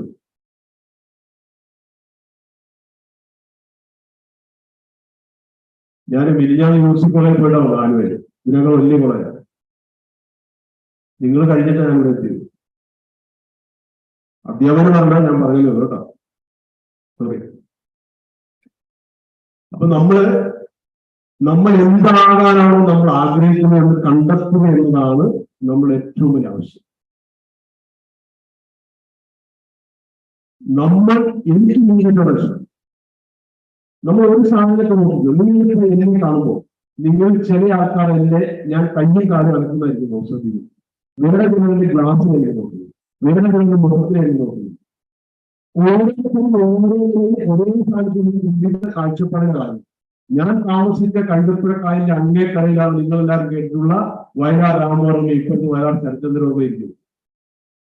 വയലാർ രാമവർമ്മ ഇന്നത്തെ കൈതപ്പുഴ കായലിലേക്ക് നോക്കിയപ്പോൾ അദ്ദേഹം ഉള്ളത് കൈതപ്പുഴ കായലിലെ ഓളങ്ങളെയാണ്. അതുകൊണ്ട് അദ്ദേഹം കൈതപ്പുഴ കായലിന്റെ കാറ്റിന്റെ കൈകളിലെ പാട്ടുകളാണ്. ഞാൻ നോക്കിയ കൈതപ്പുഴ ഓളത്തിന് ഞാൻ കണ്ടില്ല. ഞാൻ കണ്ടത് ഓളത്തിന് അടിപിടി കൊടുക്കുന്ന മീനും. അതുകൊണ്ട് ഞാൻ മീൻ കച്ചവടക്കാരൻ. അപ്പൊ അതേസമയം വയലാർ രാമവർമ്മ മീൻ എപ്പോൾ പ്രത്യേകിച്ചാണ് ഞാൻ കൈലങ്ങനെ വനത്തിൽ. അപ്പൊ ഓരോരുത്തരും ഓരോ സാധനത്തിനും അതിൻ്റെ കാഴ്ചപ്പാട് വ്യത്യസ്തമാണ്. പക്ഷെ നമ്മൾ പലരും ചെയ്യുന്നതാണല്ലോ, നമ്മൾ പലരെയും അന്വേഷിക്കാൻ നോക്കുന്ന ഒരു സ്വഭാവമാണ്. ധോണി ക്രിക്കറ്റിനെ വെച്ച് വലിയ ആളായി തുടങ്ങിയ കാലത്ത് ഇവിടെ ഒത്തിരി പേര് മുന്നിലേക്ക് വളർത്തിയായിരുന്നു. ഒരർത്ഥം ധോണി അതെനിക്കറിയാം. മോഹൻലാൽ നടക്കുന്ന ഒത്തിരി പേര് തൊഴിൽ ചെയ്തിട്ട് നടക്കാൻ തുടങ്ങി. ഒരാൾ മോഹൻലാലിനെ കമ്പനി ചെയ്തു. കമ്പനി ബന്ധത്തിന് മുമ്പ് ലോകം ഒത്തിരി പക്ഷെ അന്ന് ഒരു പയ്യൻ ബോംബെയിൽ നിന്ന് പറഞ്ഞത്, ഞാൻ ഒരിക്കൽ ഇന്ത്യൻ ടീമിൽ കളിക്കൂ. ആ പയ്യന്റെ പേരാണ് സച്ചിൻ തെണ്ടുൽക്കർ. അങ്ങനെ നമ്മൾ തീരുമാനിച്ചാൽ എത്തിക്കാൻ പറ്റാത്ത ഒരു വഴികളുമില്ല. നിങ്ങൾ അറിഞ്ഞ വിദ്യാഭ്യാസം എന്ന് പറയുന്നത് കോടിക്കണക്കിന് വാർത്തകൾ എന്തും ചെയ്യാം ഇല്ല. ഞാൻ ഒന്നുമല്ലാതെ കഴിഞ്ഞ 37 വർഷത്തെ എന്റെ അഭ്യാസത്തിന്റെ കഷ്ടപ്പാടിന്റെ ഭാഗമാണ് ഈ പ്രൗഢ ഗംഭീരമായ സദസ്സിനോട് നിൽക്കാൻ എന്നെ പ്രവർത്തനാക്കിയത്. ഒരു സംശയമില്ല. അപ്പൊ നമ്മൾ തീരുമാനിച്ചാൽ അതിനുള്ള എല്ലാ സാഹചര്യങ്ങളും ലോകത്തുണ്ട്. പൈനോമിനെ പറഞ്ഞാൽ എന്താ പറയുക, നിങ്ങൾ ഒരു കാര്യത്തെ അതീവ ഗൗരവമായി അതിതീക്ഷതയോടെ ആഗ്രഹിക്കുന്നുവെങ്കിൽ ലോകം നിങ്ങൾക്ക് വേണ്ടി അതിന്റെ ബാക്കി കാര്യങ്ങൾ ഒരുക്കിക്കൊണ്ടേയിരിക്കും. നിങ്ങൾ പോലും അറിയാതെ നിങ്ങളുടെ ചുറ്റുപാടിൽ അതിങ്ങനെ ഒരുങ്ങിക്കൊണ്ടേയിരിക്കും. അതിനെ പുറത്തുനിന്ന് കാണുന്നവരെ വേണമെങ്കിൽ ഭാഗ്യങ്ങൾ. ഞാൻ സീഫുഡിൽ വന്നപ്പോൾ ഞാൻ എക്സ്പോർട്ട് തുടങ്ങി, പച്ചമീൻ എക്സ്പോർട്ട് ചെയ്യാൻ തുടങ്ങി. ഞാൻ എക്സ്പോർട്ടിന് ഓർഡറൊക്കെയായിട്ട് വന്നപ്പോൾ എന്തുണ്ടായാലോ കൊച്ചിയിൽ നെടുമ്പാശ്ശേരി എയർപോർട്ട് ഉണ്ടായി. എന്തുകൊണ്ടാണ് നെടുമ്പാശ്ശേരി എയർപോർട്ട് ഉണ്ടായാലും നിങ്ങൾ ചോദിച്ചാൽ നിങ്ങൾ പറയും കൊച്ചിയിൽ ആകാശം തുറക്കാനാണ്, വലിയ ബിസിനസ് ഉണ്ടാക്കാനാണ് എന്നൊക്കെ നിങ്ങൾക്ക് പറയാം. അല്ല, എനിക്ക് വേണ്ടി ഉണ്ടാക്കുക. ഞാൻ ആദ്യമായി പച്ചമീൻ മറ്റു സംസ്ഥാനങ്ങളിൽ എടുത്തുകൊണ്ട് വന്ന് തുടങ്ങിയ സമയത്താണ് വൈറ്റിലുള്ള അരൂർ ബൈപ്പാസ് ഉണ്ടായത്. ആ ബൈപ്പാസ് ചെയ്യാൻ പറ്റില്ല. കൊച്ചി എയർപോർട്ട് ഈ പ്രൊജക്ട് ചെയ്യാൻ പറ്റില്ല. വേണമെന്നില്ല, അങ്ങനെ ഭാഗ്യങ്ങൾ അല്ലല്ലോ. നമ്മൾ വീട്ടിലും നമ്മൾ ഭാഗ്യം കണ്ടിട്ടില്ല. നമ്മൾ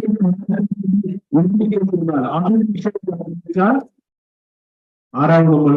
നമുക്ക് വേണ്ടി ഇങ്ങനെ ലോകം അപ്പുറത്ത് ഇങ്ങനെ സാധനം ഒരുക്കിക്കൊണ്ടിരിക്കും. ഒരു സംശയമില്ല. അതുകൊണ്ട് നിങ്ങൾ അതിതീക്ഷ്ണമായി ആഗ്രഹിക്കും. അങ്ങനെ ആഗ്രഹിച്ചാൽ ഏതും മലയിൽ കയറാം. ഞാൻ പലയിടത്തും പറയുന്നത് കഥയാണ്.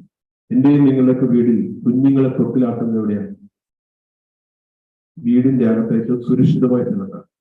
പക്ഷെ ബീഹാർ പോലുള്ള നോർത്ത് ഇന്ത്യൻ സംസ്ഥാനങ്ങളെ തൊട്ടിലാക്കുന്നത് ഒരു മരത്തിന്റെ ചില്ലയിൽ കെട്ടിത്തൂക്കിയിട്ടുന്ന തൊട്ടിലാണ് അവർ കുഞ്ഞുങ്ങളാക്കുന്നത്. അങ്ങനെ ബീഹാറിലെ ഒരു ഗ്രാമത്തിൽ തൊട്ടിലാട്ടിക്കൊണ്ടിരുന്ന കുഞ്ഞിനെ ഒരു കഴുകൻ കൊത്തിപ്പറിച്ചുകൊണ്ട് പോകുന്നു. ആ ഗ്രാമത്തിലെ മുഴുവൻ ആൾക്കാർക്കും കാണാം ആ കുഞ്ഞിനെ ഗ്രാമത്തിന്റെ കിഴക്കേ അതിർത്തിയുള്ള മലയുടെ മുകളിൽ കൊണ്ട് വെച്ചത്. ആ ഗ്രാമത്തിന് മുഴുവൻ ആൾക്കാരും മലയിലേക്ക് വലിയ കയറുന്നുണ്ട്. ഓരോരുത്തരും ഏറ്റവും അടുത്തെത്തുമ്പോൾ ഇറങ്ങിപ്പോയി പങ്കിലെങ്കിലും ചെറുപ്പക്കാർ കുറച്ചുകൂടി പിന്നെ ഇറങ്ങി ആർക്കും വെട്ടിലെത്താൻ പറ്റുന്നില്ല. അങ്ങനെ നോക്കുമ്പോഴാണ് കാണുന്നത് ആ ഒരു ഇറങ്ങി വരുന്ന കാഴ്ച. ആ നാട്ടിലെ ഏറ്റവും വലിയ മലകയറ്റക്കാരില്ല, അല്ലെങ്കിൽ ഏറ്റവും ആരോഗ്യമുണ്ടായിരുന്നില്ല, അവരുടെ ജീവിതം അതുകൊണ്ടാണ്.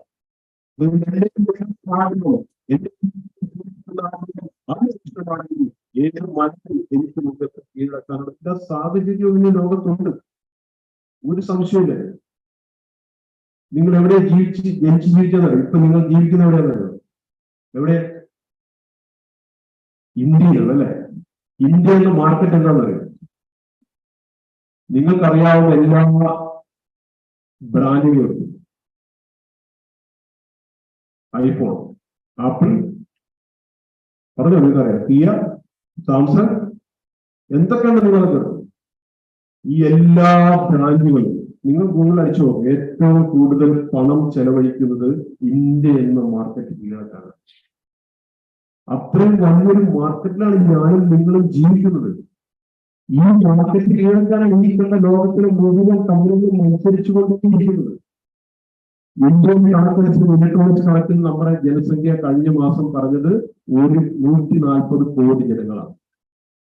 ഞങ്ങൾ മീനും നീട്ടി വിൽക്കുന്ന ഒരു കമ്പനിയാണ് ഞങ്ങൾ. പ്രശ്നം ഞങ്ങളുടെ കഴിഞ്ഞ വർഷത്തെ ടേണോവർ 1100 കോടിയാണ്. മത്സ്യ കച്ചവടം ഇന്ത്യയിൽ $50 ബില്യൺ അധികം വരുന്ന വലിയ മാർക്കറ്റാണ്. ഈ $50 ബില്യൺ അധികം വരുന്ന വലിയ മാർക്കറ്റിലെ 97% കച്ചവടവും ഇപ്പോഴും അൺഓർഗനൈസ്ഡ് സെക്ടറിലാണ്.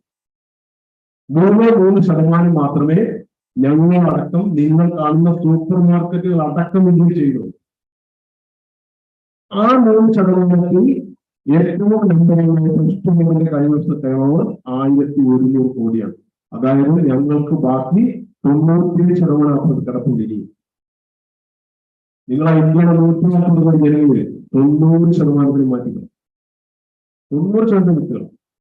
ബാക്കി എത്രയുണ്ട്? 10% പറയുമ്പോ 14 കോടി ജനങ്ങളുണ്ട് അല്ലെ? നിങ്ങൾ ഈ 14 കോടി ജനങ്ങളുടെ കണക്കെടുക്കണം. കമ്പ്യൂട്ടർ അടിച്ചു വരും, കമ്പ്യൂട്ടർ അടിച്ചു. 14 കോടി ജനങ്ങൾ നിങ്ങളുടെ കയ്യിൽ നിന്ന് ഒരു മാസം 4 തീപ്പെട്ടി വീതമാവുന്നത്. തീപ്പെട്ടി വലിയ കമ്പ്യൂട്ടർ ഒന്നും ഇരിക്കുന്നത് വെറും തീപ്പെട്ടി വിറ്റാണ്. 4 തീപ്പെട്ടി 14 കോടി ജനങ്ങൾ ഒരു മാസം 4 പ്രാവശ്യം വാങ്ങുന്നതെങ്കിൽ നിങ്ങളുടെ ടേൺ ഓവർ ട്രസ്റ്റ് ഹോമിനേക്കാൾ വലുതാണ്. അത്രയും വലിയൊരു മാർക്കറ്റാണ് നമ്മൾ മുമ്പിൽ കിടക്കുന്നത്. അത്രയും വലിയൊരു സാധനത്തിന് മുമ്പിലാണ് നമ്മൾ ഇരിക്കുന്നത്. അതിനെ നമ്മൾ യൂസ് ചെയ്യണം. എന്നോട് പറഞ്ഞാൽ എനിക്കിത് പറഞ്ഞത് എന്റെ ഭാര്യ. നിങ്ങൾ ആളുകൾ കല്യാണം ചെയ്യുമ്പോഴേ പെണ്ണുങ്ങളാണ്, പൊട്ടി പെണ്ണുങ്ങൾ, അവരെന്ത് പറയാൻ ഇവരുടെ സാധനങ്ങൾ പറയും കുത്തിക്കേറി നമുക്ക് ചങ്കിനകത്ത്. അപ്പൊ ഞാൻ ഈ സീ ഫുഡ് എക്സ്പോർട്ട് നടത്തി പൊട്ടി പൊളിഞ്ഞ് മലയാളം അണ്ടം പോയിന്നൊക്കെ പറയാം. അങ്ങനെ പൊളിഞ്ഞിരിക്കുക. ഉണ്ടാക്കിയ വീടും പറമ്പ് വെച്ച് ബാക്കി എല്ലാം വിൽക്കുന്നുണ്ട്. തോണ്ടുപോയി സ്ഥലങ്ങൾ ഉള്ളതെല്ലാം വിറ്റ് പെറുക്കി വിൽക്കുകയാണ്. അപ്പോഴത്തെ പ്രശ്നം എന്ന് പറഞ്ഞാല് 2008 ലോകത്ത് മുഴുവൻ സംഭവിച്ചൊരു സാമ്പത്തിക ക്രൈസിസ് ആണ്. ആ സാമ്പത്തിക ക്രൈസിസ് സംഭവിച്ചുകൊണ്ടിരുന്നപ്പോൾ എന്റെ എക്സ്പോർട്ട് എല്ലാം തകർന്നു തരിപ്പണങ്ങി. എന്റെ കുഴപ്പമൊക്കെ നാളെന്ന് പറയാൻ പറ്റില്ല. ലോകത്തെന്തായാലും മാറ്റം. കാരണം എന്റെ എക്സ്പോർട്ട് ചെയ്ത രാജ്യങ്ങളാണ് എനിക്ക് ഓർമ്മ വരുന്നവർക്ക് തരാൻ പറ്റുന്നില്ല. പക്ഷെ ആ സമയത്ത് ഇന്ത്യ എന്ന മാർക്കറ്റിൽ ഒരനക്കം അനങ്ങുന്നില്ല. ഇവിടെ മുന്നേ 400 410 ആവുന്നതല്ലാതെ 290 390 വരുന്നേ ഇല്ല.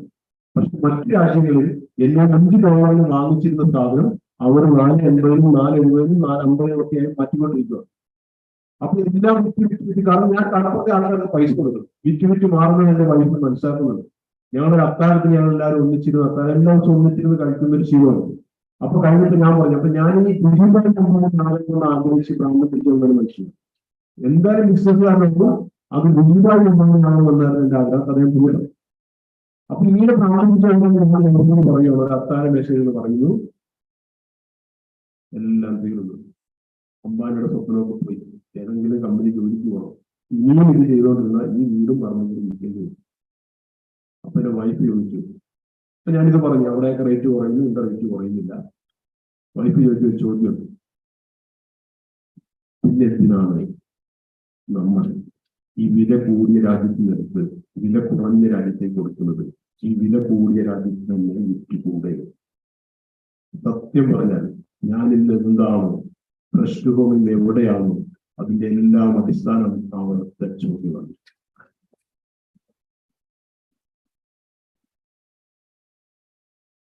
ഞാനിവിടെ നിൽക്കുമ്പോ ഞാൻ നിങ്ങളെ പഠിപ്പിക്കാൻ PhD എടുത്ത് ഡോക്ടറേറ്റ് എടുത്ത ആളല്ല.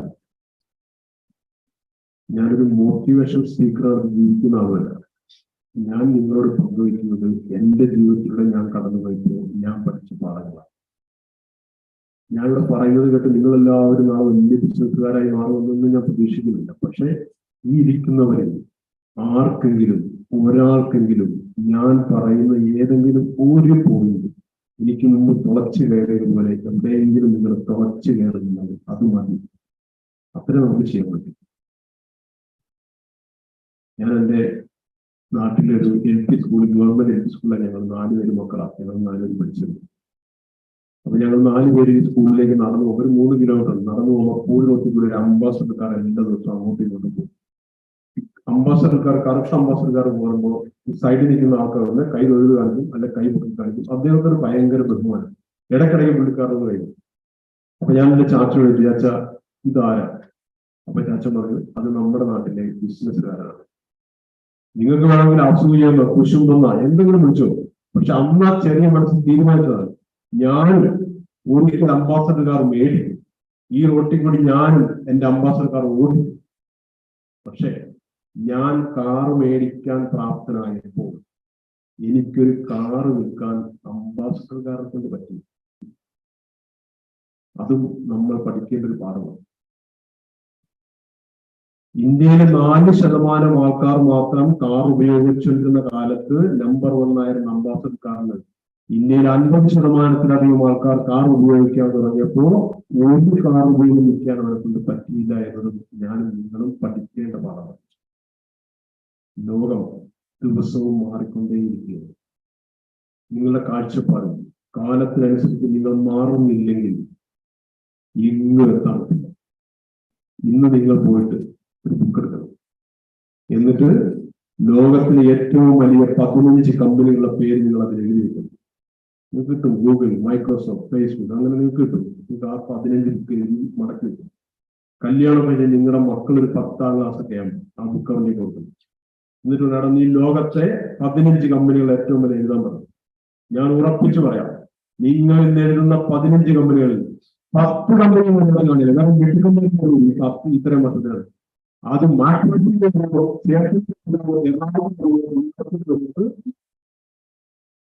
ഒരു സംശയമില്ല വരും. അതാണ് ലോകം. ലോകം ഇങ്ങനെ മാറിക്കൊണ്ടേയിരിക്കുകയാണ്. ഞാനും നിങ്ങളും മാറിയില്ലെങ്കിൽ ഞാനും നിങ്ങളും അംബാസഡറും കോണിക്കായും നോക്കിയാക്കിയും മാറി. അതുകൊണ്ട് നമ്മൾ ലോകത്തിനനുസരിച്ച് ചിന്തിച്ചുകൊണ്ടേയിരിക്കണം. ഓരോ ദിനം പ്രതി ലോകം ഇങ്ങനെ പെട്ടെന്ന് മാറും. ഞാൻ ബിസിനസ് തുടങ്ങിയ കാലത്ത് എന്റെ അമ്മച്ചി പറയുമായിരുന്നേ, എടാ മോനെ, കണ്ണെത്താവുന്നത് ചെയ്യാവുന്നത്. അമ്മച്ചി പറഞ്ഞത് ഒരു ബിസിനസ് നിലയിൽ ബേസിക് തത്വമാണ്. കണ്ണെത്താവുന്നത് ചെയ്യാം. ചേർത്തലക്കാരിയായ എന്റെ അമ്മച്ചിക്ക് തെക്കോട്ട് നോക്കിയാൽ ആലപ്പുഴ വരെ, വടക്കോട്ട് നോക്കിയാൽ എറണാകുളം വരെ എത്തും. അതിനപ്പുറത്തെ കണ്ണെത്തുകയില്ല. അതായത് അവരുടെ കാലഘട്ടങ്ങൾക്ക്, അവരുടെ കാഴ്ചകൾക്ക് പരിമിതികളുണ്ടായിരുന്നു. പക്ഷേ നിങ്ങളിപ്പോ എന്നോട് ചോദിച്ചാൽ ഞാൻ ഈ സ്ഥാനം നോക്കിയിട്ട് പറയാം, എന്റെ ദുബായിലെ കമ്പനിയിൽ എത്ര വണ്ടി സെക്യൂരിറ്റി കയറ്റി കിടക്കുന്നു. നിങ്ങൾ എന്നോട് ചോദിച്ചാൽ പറയാം, എന്റെ ഹൈദരാബാദ് ഫാക്ടറിയിൽ ഏത് ചിൽ റൂമിനകത്താണ് ടെമ്പറേച്ചർ കൃത്യമായി പാലിക്കാത്തത്. ഇത് നോക്കി ഞാൻ പറയാം, എന്റെ നോയിഡയുടെ ഫാക്ടറിയിൽ ഏത് ബോക്സിലാണ് ഐസ് ഇല്ലാത്തത്. അതായത് എന്റെയും നിങ്ങളുടെയും കാലത്ത് കണ്ണുകളെത്തുന്ന കാഴ്ചകൾക്ക് പരിധികളേയില്ല. അതുകൊണ്ട് എനിക്കും നിങ്ങൾക്കും പറന്നു നടന്ന് കച്ചവടം ചെയ്യാനുള്ള എല്ലാ അവസരവും ഈ ലോകത്ത്. അത്രയും വലിയ ടെക്നോളജിയാണ് എന്റെയും നിങ്ങളുടെയും കൈകളിലുള്ളത്. ഇതിനെ നമ്മൾ മാക്സിമം ഉപയോഗിച്ചാൽ മാത്രമേ എനിക്ക് നിങ്ങൾക്ക് മുന്നോട്ട് പോകാൻ പറ്റൂ. ഓരോ ദിവസവും മാറിക്കൊണ്ടിരിക്കുന്ന ടെക്നോളജിയെ അതനുസരിച്ച് നമ്മൾ സംശീകരിച്ചുകൊണ്ടേയിരിക്കും. ഇല്ലെങ്കിൽ നിൽക്കാൻ പറ്റും. ഇത്രയും വർഷങ്ങളായി ഉണ്ടായിരുന്ന മീൻ കച്ചവടത്തെ ഡിജിറ്റലൈസ് ചെയ്തപ്പോഴാണ് പ്രശ്നവും ഉണ്ടായത്. ഞാൻ ആദ്യം C2 Home എന്നൊരു കമ്പനിയാണ് ഞാൻ ഒറ്റയ്ക്ക് തുടങ്ങിയതാണ് 2012. അപ്പൊ ഞാനിവിടെ ഒരു കോളേജ് കാത്തിരിക്കുമ്പോൾ ക്വസ്റ്റ്യൻ ആൻസർ സെഷനിൽ ഒരു പയ്യൻ ചോദിച്ചു, സാറേ മീൻ കച്ചവടം തുടങ്ങി, ഇനിയിപ്പോ ഞങ്ങളായിട്ട് എന്ത് തുടങ്ങുന്നത്? അവന്റെ ചോദ്യം എല്ലാം കൂടി മീൻ കച്ചവടം വരെ സാറോ ഇനിയിപ്പോ ഞങ്ങൾ എന്ത് തുടങ്ങുന്നത്? ഞാൻ തുടങ്ങി 2012. 2013 നിങ്ങളെപ്പോലെ ഒരു പയ്യൻ എഞ്ചിനീയറിംഗ് കോളേജിൽ 3 ദിവസം കഴിയപ്പോൾ മനസ്സിലായി ഇതെനിക്ക് പറ്റിയ പണിയില്ല. അവനെ കോളേജിൽ പണി നിർത്തിയിട്ട് അവൻ തുടങ്ങിയ കമ്പനിയുടെ പേരാണ് ഓയോ. കേട്ടിട്ടുണ്ടോ ഓയോ? ഇന്ത്യയിൽ ഓയോയുടെ ഓണറായ ഋതേഷ് അഗർവാളിന് ഒരു ഹോട്ടൽ പോലും ഇല്ല സ്വന്തമായി. ഈവൻ അവൻ തുടങ്ങിയ പണി ഒന്നും തരികയായിരുന്നു. പക്ഷേ എന്റെയും നിങ്ങളുടെയും കാരണവന്മാർ വീട്ടിൽ നിന്ന് ആധാരം സ്വർണ്ണോ ഫണ്ടോ കൂടെ പണയം വെച്ച്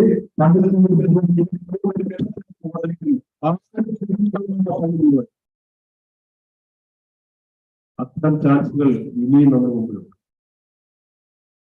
പുതിയ ഞാനും നിങ്ങളും ആലോചിച്ച പോലെ ചെയ്യാത്ത പലതും ഇനിയും വരും. അത് ആരും കൊണ്ടുവരും എന്നാണ് വിശ്വസിച്ചത്. നിങ്ങളുടെ നാട്ടിൽ ഗ്രാമീണ താമസിക്കുന്ന പ്രദേശം സാർമാർക്ക് അറിയാൻ പറ്റും. പണ്ടൊക്കെ നമ്മുടെ നാട്ടിൽ പലചില്ലറ കടകളുണ്ട്. പലചില്ലറ കട ഞാൻ ഇഷ്ടംപോലെ വാങ്ങാൻ പറ്റും. എങ്ങനെയാണെന്നറിയാം പലചില്ലറ കട? കടയുടെ മുമ്പിൽ ചെല്ലുമ്പോൾ ഒരു ബെഞ്ച് വെച്ച് അടച്ചിട്ടുണ്ട്. അല്ലേ സാറേ?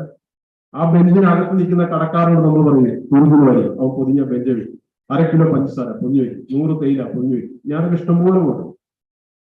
അന്ന് ആ കട നടത്തിയിരുന്നവരോ കടക്കിരുന്ന ചേട്ടന്മാരോ സ്വപ്നം കൊണ്ട് കണ്ടില്ല നാളെ ഒരു കാലത്ത് ഇന്ത്യൻ കർഷകരുണ്ട്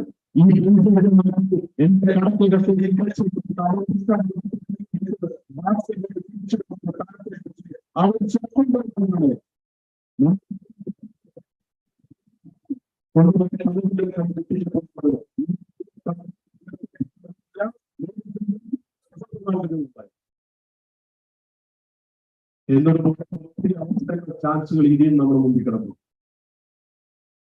അതെങ്ങനെ ഉപയോഗിക്കണം, എന്റെ ഇഷ്ടം എന്താണ് എന്ന് നിങ്ങൾക്ക് എപ്പോ കണ്ടെത്താൻ പറ്റും, അപ്പോഴാണ് നിങ്ങൾ ഏതെങ്കിലും ഒരു ലൈനിലേക്കാവുന്നത്. അതുകൊണ്ട് A+ഓ അല്ലെങ്കിൽ ഫുൾ B+ ഒന്നും നമ്മുടെ ജീവിതത്തിൽ തീരുമാനിക്കുന്ന സാധനയല്ല. ഞാൻ കഴിഞ്ഞ ദിവസം മനോരമയും മാതൃഭൂമിയുടെ ഫ്രണ്ട് പേജിൽ ഒരു എൻട്രൻസ് പരീക്ഷയുടെ റിസൾട്ട് വന്നതിന് കുറെ ഫുൾ പേജ് പരസ്യങ്ങൾ. ഞാൻ അന്നേരം സക്കംബർഗിന്റെ കാര്യം ആലോചിച്ചു. ഈ കിട്ടിയ ഫുൾ പേജ് MBBS ഒക്കെ കിട്ടിയ പിള്ളേരിൽ 10% പേർക്ക് ഒരു പക്ഷേ സർക്കാർ ഒരു ജോലി കൊടുത്തു. ബാക്കി പിള്ളേർ എവിടെ പോകുന്നില്ല. നിങ്ങളുടെ അടുത്ത് വലിയ ഹോസ്പിറ്റലാണ്. ഞങ്ങളുടെ നാട്ടിലാണെങ്കിൽ ലേഷോറ, ആസ്ട്രോ മെഡിസിറ്റിയ, ലിസിയ, അവിടെ എവിടെയൊക്കെ ജോലി ചെയ്യുന്നത്. അതിന്റെ ഓണർക്ക് ഒരു A+ കിട്ടിയവരല്ല. അതുകൊണ്ട് നമ്മുടെ മുമ്പിൽ വലിയ ചാൻസുകളുണ്ട്. മാർക്കുകൾക്കും ഗ്രേഡുകൾക്കും അപ്പുറത്ത് ആർക്കും കീഴടക്കാൻ പറ്റാത്തൊരു വലിയ ചാൻസ്. ഞാനത് പറയുന്നത് A+ കിട്ടിയവരെ ചെറുതാക്കുന്നില്ല. എനിക്ക് A+ നേടാൻ പറ്റിയിട്ടില്ല. അതുകൊണ്ടാണ് A+ കിട്ടിയവർക്ക് വേറെ പറഞ്ഞു. ഞാനൊരു കോളേജിൽ കുട്ടികളെ ക്യാമ്പസ് ഇന്റർവ്യൂ എടുക്കാൻ പോയി. ബോംബെ കമ്പനിയാണ്. എന്റെ കൂടെ വന്നത് ബോംബെയിലെ ഒരു യൂണിവേഴ്സിറ്റിയിൽ നിന്ന് റിട്ടയർ ചെയ്ത വൈസ് ചാൻസലർ. അദ്ദേഹം എന്റെ കൂടെ വന്നു. അദ്ദേഹത്തിന് സഹായിയായിട്ടാണ് ഞാൻ. അപ്പൊ അവിടെ ചെന്ന് അദ്ദേഹം markers institute college, government college. അപ്പൊ 3 ക്ലാസ്സിൽ ഏറ്റവും മാർക്ക് അങ്ങനെ എഴുതി വന്നു. അദ്ദേഹം ഏറ്റവും വേണ്ട 10 വരെ വെച്ച് അറിയിട്ട് 10 വരെ കിട്ടി. ഞങ്ങൾ സാർ ഇതൊന്നും പരിപാടിയാണ്. ഞങ്ങളൊക്കെ ഏറ്റവും കൂടുതൽ മാർക്ക് കിട്ടിയതല്ല ആദ്യം എടുക്കുന്നത്.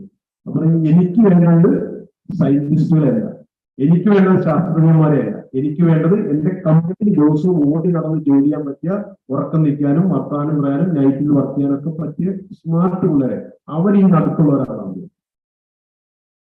അപ്പം പക്ഷെ ഒരു ശാസ്ത്രജ്ഞനാകാനോ അല്ലെങ്കിൽ ഒരു സയന്റിസ്റ്റ് ആകാനോ ആഗ്രഹിക്കുന്ന ഒരു കമ്പനി വരുവാണെങ്കിൽ ഏറ്റവും ആദ്യത്തെ 10 പേര് എടുക്കുള്ളായിരിക്കും. ഞാനത് പറഞ്ഞ എല്ലാ ഘട്ടത്തിലും ഉള്ളവർക്ക് പലവിധ ചാൻസുകളും ലോകത്തുണ്ട്. നിങ്ങൾ അതോർക്ക് എനിക്ക് ആ ചാൻസ് ഇല്ല എന്നൊന്നും ഓർക്കരുത്. ഒരു മനുഷ്യനെ നമ്മളോട് പറഞ്ഞില്ലേ, ഒരു മനുഷ്യനെയും നാളെ എന്താവുമെന്ന് പറയുന്നത് നിങ്ങൾക്ക് എല്ലാം അറിയാവുന്ന മൂലങ്ങൾ പറയാം. അങ്ങ് പയ്യനെ വിദേശത്ത് തിരിച്ചു നാട്ടിൽ വന്നൊരു അപ്പുറമാണ്. അപ്പൊ അവന്റെ അപ്പൻ അധ്യാപനം പറയുന്നത് എന്റെ മകൻ നശിക്കും. വിദേശത്തെ ജോലികളുണ്ടോന്ന് വർഷത്തിൽ ഇതിനൊന്നും നന്നാലും പോകുന്നില്ല. അപ്പന്റെ പേരിൽ അറിയില്ല, മകന്റെ പേരിൽ ഞാൻ ആരാധിക്കുന്ന ദിലീപായി അംബാനി. അങ്ങനെ സൂര്യൻ കേട്ടിട്ടുണ്ടാകുന്നത് അല്ലെ? സൂര്യനിലെ ഒരു ടെക്നോളജി നമ്മുടെ മകനോ ഇന്റർവ്യൂ ചെയ്യുന്നു. അവിടുത്തെ അധ്യാപകർ പറഞ്ഞിട്ട് ഐക്യമില്ല, ഇവരിവിടെ പഠിപ്പിച്ചിട്ട് കാര്യമില്ല, ഇവരെ ടെക്നിക്ക് പഠിച്ചിട്ട് കാര്യമില്ലെന്ന് തിരിച്ചു വിട്ടു. ആ അധ്യാപകർ പറഞ്ഞില്ല, ആ മകന്റെ പേര് ആൽബർട്ട് ഐൻസ്റ്റീൻ എന്ന്. ആകാശവാണി പാടാൻ പോയി പറഞ്ഞ് നിന്റെ പാട്ട് കൊള്ളിയില്ല, നിന്റെ ശബ്ദം കൊള്ളിയില്ല എന്ന് പറഞ്ഞിട്ട് സംഗീതം ഭൂഷണമാണെന്ന് നമുക്കറിയില്ല. പക്ഷെ പറഞ്ഞിട്ട് അറിയേണ്ട ഒരു യേശുദാസനാണ്. അതാണ് ഞാൻ പറഞ്ഞത്. 10 വർഷങ്ങളിൽ ഞാൻ ആരാകുമെന്ന് എനിക്ക് മാത്രമേ കുറച്ചുകൂടി പറയാൻ പറ്റൂ, വേറെ ആർക്കും പറയാൻ പറ്റും. 10 വർഷത്തിന് ആരാകണം എന്നാണ് നമ്മൾ തീരുമാനിക്കുന്നത്. നിങ്ങൾ ജോലി അന്വേഷിക്കാൻ പോകാതെ ജോലി കൊടുക്കാൻ നിങ്ങൾ പോകും. ചോദ്യങ്ങൾ ചോദിക്കാൻ നിങ്ങൾ തയ്യാറാണ്. നിങ്ങൾ പഠിക്കുന്നതിനാണല്ലോ. നിങ്ങൾ പഠിക്കുന്നത് പരീക്ഷ എഴുതാനാവുന്നത്, ചോദ്യങ്ങൾ ചോദിക്കാനാവും. ആപ്പിളിന്റെ ഓണറാരാ? ആപ്പിൾ ആരാണ്? ആപ്പിൾ ആരാ? ആപ്പിൾ ഫോണൊക്കെ സ്റ്റീവ് പറഞ്ഞത് നിങ്ങൾ വിശപ്പുള്ളവരായിരിക്കും, നിങ്ങൾ മണ്ടന്മാരായിരിക്കും.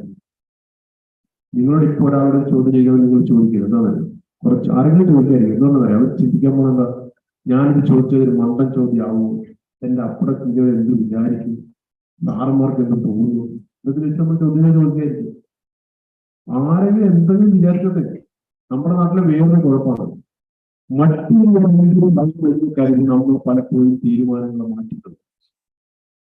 കലൂരിലെ അമ്മായിയുടെ വീട്ടിൽ ഞാൻ ദിവസം പോയി. കലൂർ രാജ്യാന്തര സ്റ്റേഡിയത്തിനടുത്ത് അമ്മായിയുടെ ഒരു മോളുണ്ട്. മകള് ഒരു 7 മണിയായിട്ട് ജോലി കഴിഞ്ഞ് തിരിച്ചു വന്നു. മകൾ വന്നൊരു വീണ്ടും ഡ്രസ്സ് മാറി സ്കൂട്ടറൊക്കെ ഇറങ്ങിയത് അമ്മയും മകളും കൂടി ഭയങ്കര വന്നു. ഞാൻ ചെല്ലുന്ന വന്നാൽ ഞാൻ ചെന്ന് പറ്റി. മകൾ പറഞ്ഞ വാക്ക് അവിടെ വനിതയുടെ പ്രദർശനം നടക്കുന്നുണ്ട് രാജീവ് ഇൻഡോർ സ്റ്റേഡിയത്തിന്, അവിടെ പോകണം അവർക്ക്. അപ്പൊ അമ്മ പറഞ്ഞു പോകാൻ പറ്റില്ല. ഞാൻ അവൾ പോയിട്ട് വന്ന നീക്കെന്താണ്? അപ്പൊ അമ്മായിയുടെ ചോദ്യം, ഈ സമയത്ത് കൊടുക്കുന്നത് നാട്ടുകാരെന്താണ്? അത് നാട്ടുകാരെന്ത് പറയുന്നത് നമുക്കെന്താണ്? എന്റെ സുഹൃത്തോട് ചേർത്ത് 2 വർഷം നീ നാട്ടിൽ വരും, 2 മാസം ജീവി വിദേശത്താണ്. ഞാൻ സാധാരണ ഞാൻ വെള്ളം കെട്ടിപ്പിടിച്ച് ഭയങ്കര സ്നേഹമില്ല. അന്ന് ഞാൻ ഇവൻ അനങ്ങുന്നില്ല. ആ ഇല്ലടാ ഇത്രയൊക്കെ പറയുന്നത്. രണ്ടും മക്കളും ഓർമ്മത്തിൽ അവർ മാറിയിരിക്കുന്നു. ഞാൻ ചിന്തിക്കുന്നു മക്കളാണ് പറഞ്ഞ ഞങ്ങളെ ഇന്ന് സിനിമയ്ക്ക് പോകാൻ അച്ഛൻ പറഞ്ഞു, അമ്മ സമ്മതിക്കും. നമ്മൾ ഇന്ന് ദൈവം പോയിക്കൂടെ, ഇന്ന് സിനിമയ്ക്ക് പോയിക്കൂടെ? ഭാര്യയുടെ ചോദ്യം ഇന്നലെ നിങ്ങൾ സിനിമയ്ക്ക് പോകും. അതിനെന്താ എല്ലാ സിനിമയ്ക്കും നാട്ടുകാരെന്ത് പറയാനാണ്? അവർ ദിവസം ചിന്തിച്ചു നാട്ടുകാരെന്ത് എനിക്ക് പറ്റിയതല്ല. നാട്ടുകാർ രണ്ടു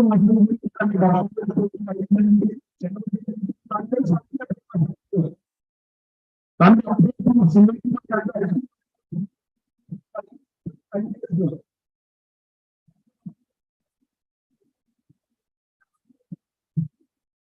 അവിടുത്തെ പഞ്ചായത്തിൽ നാട്ടുകാരെന്ത്? അതുകൊണ്ട് പ്രിയ മക്കളെ, നാട്ടുകാരെന്ത് പറയും, നാട്ടുകാരെന്ത് പറയും, അവരെന്ത് വിചാരിക്കും? ഇതൊക്കെ ചിന്തിച്ച് നിങ്ങൾ പറയിപ്പിച്ചിട്ട് ഞാൻ എന്തെങ്കിലും ചെയ്യാം എന്നാണ് നിങ്ങൾ ധരിക്കുന്നതെങ്കിൽ നിങ്ങൾക്ക് ഒരു കാര്യങ്ങൾ നിങ്ങളുടെ മനസ്സാക്ഷിക്കും ഇന്ത്യൻ നിയമങ്ങൾക്കും അത് ശരിയാണെന്ന് തോന്നിയാൽ നിങ്ങൾ ചെയ്യുക തന്നെ വരും. അല്ലാതെ അതുകൊണ്ടും ആരുടെ അഭിപ്രായം വഴി പോകാൻ നിൽക്കരുത്. ഞാൻ തിരുവനന്തപുരത്തുള്ള ഒരു ബിസിനസ് ഗ്രൂപ്പിൽ ക്ലാസ് നമ്മുടെ ഇതിന്റെ വൈകി യങ് ഇന്ത്യ എന്ന് പറയും. വൈകി ക്ലാസ് എടുക്കുമ്പോൾ ക്വസ്റ്റ്യൻ ആൻസേഴ്സ് ഒരാൾ എഴുതിട്ട് പറഞ്ഞു പുള്ളിക്ക് നാട്ടിൽ നിൽക്കാൻ പറഞ്ഞു. നാട് കുറച്ച് ദൂരെ. അതിനാൽ ഇന്നൊരു ദിവസം വന്നിരിക്കാൻ തോന്നുന്നു. അപ്പൊ പുള്ളി ചെയ്തുകൊണ്ടിരുന്നത് ടെക്സ്റ്റൈൽ ബിസിനസ് ആണ്. ഇപ്പൊ പുള്ളി നാട്ടിൽ നിൽക്കാൻ പറ്റുന്നില്ല. അപ്പൊ ഞാൻ ചോദിക്കുന്നത് എന്തുകൊണ്ടാണ് ടെക്സ്റ്റൈൽസ് എടുത്തത്? അത് എന്റെ അച്ഛന്റെ നാളോ അമ്മയുടെ നാളോ എന്റെ നാളോ ഭാര്യയുടെ നാളൊക്കെ നോക്കിയിട്ട് ഞങ്ങളുടെ ജ്യോതിഷം പറഞ്ഞു നിനക്ക് വലിയ ടെക്സ്റ്റൈൽസ് ആണ് എന്ന് പറഞ്ഞു. പറഞ്ഞ് ജ്യോതിഷം ഇപ്പോൾ അടുത്ത ആൾക്കാർ പറഞ്ഞു ഇതിന് ആഗ്രഹിക്കാൻ പറ്റില്ല. അതുകൊണ്ട് പള്ളിയിൽ അച്ഛൻ പറഞ്ഞു, ജ്യോതിഷം പറഞ്ഞു, മുക്കിൽ പറഞ്ഞു, പണിക്കിറങ്ങി. സ്വന്തം അപ്പുറം എന്ന് പറഞ്ഞാൽ പോലും എനിക്കിഷ്ടമുള്ളതാണോ എന്ന് ആദ്യം നമ്മൾ തീരുമാനിക്കും. കാരണം നിങ്ങൾ എന്തിനിറങ്ങിയാലും കുറെ തടസ്സങ്ങൾ ആദ്യം ഉണ്ടാകും. ഇതിന്റെ പ്രത്യേകിച്ച് ആദ്യകാലത്ത് ഉണ്ടായ തീരും. അങ്ങനെ ഉണ്ടാകുമ്പോൾ എനിക്ക് ഇഷ്ടമുള്ളതാണ്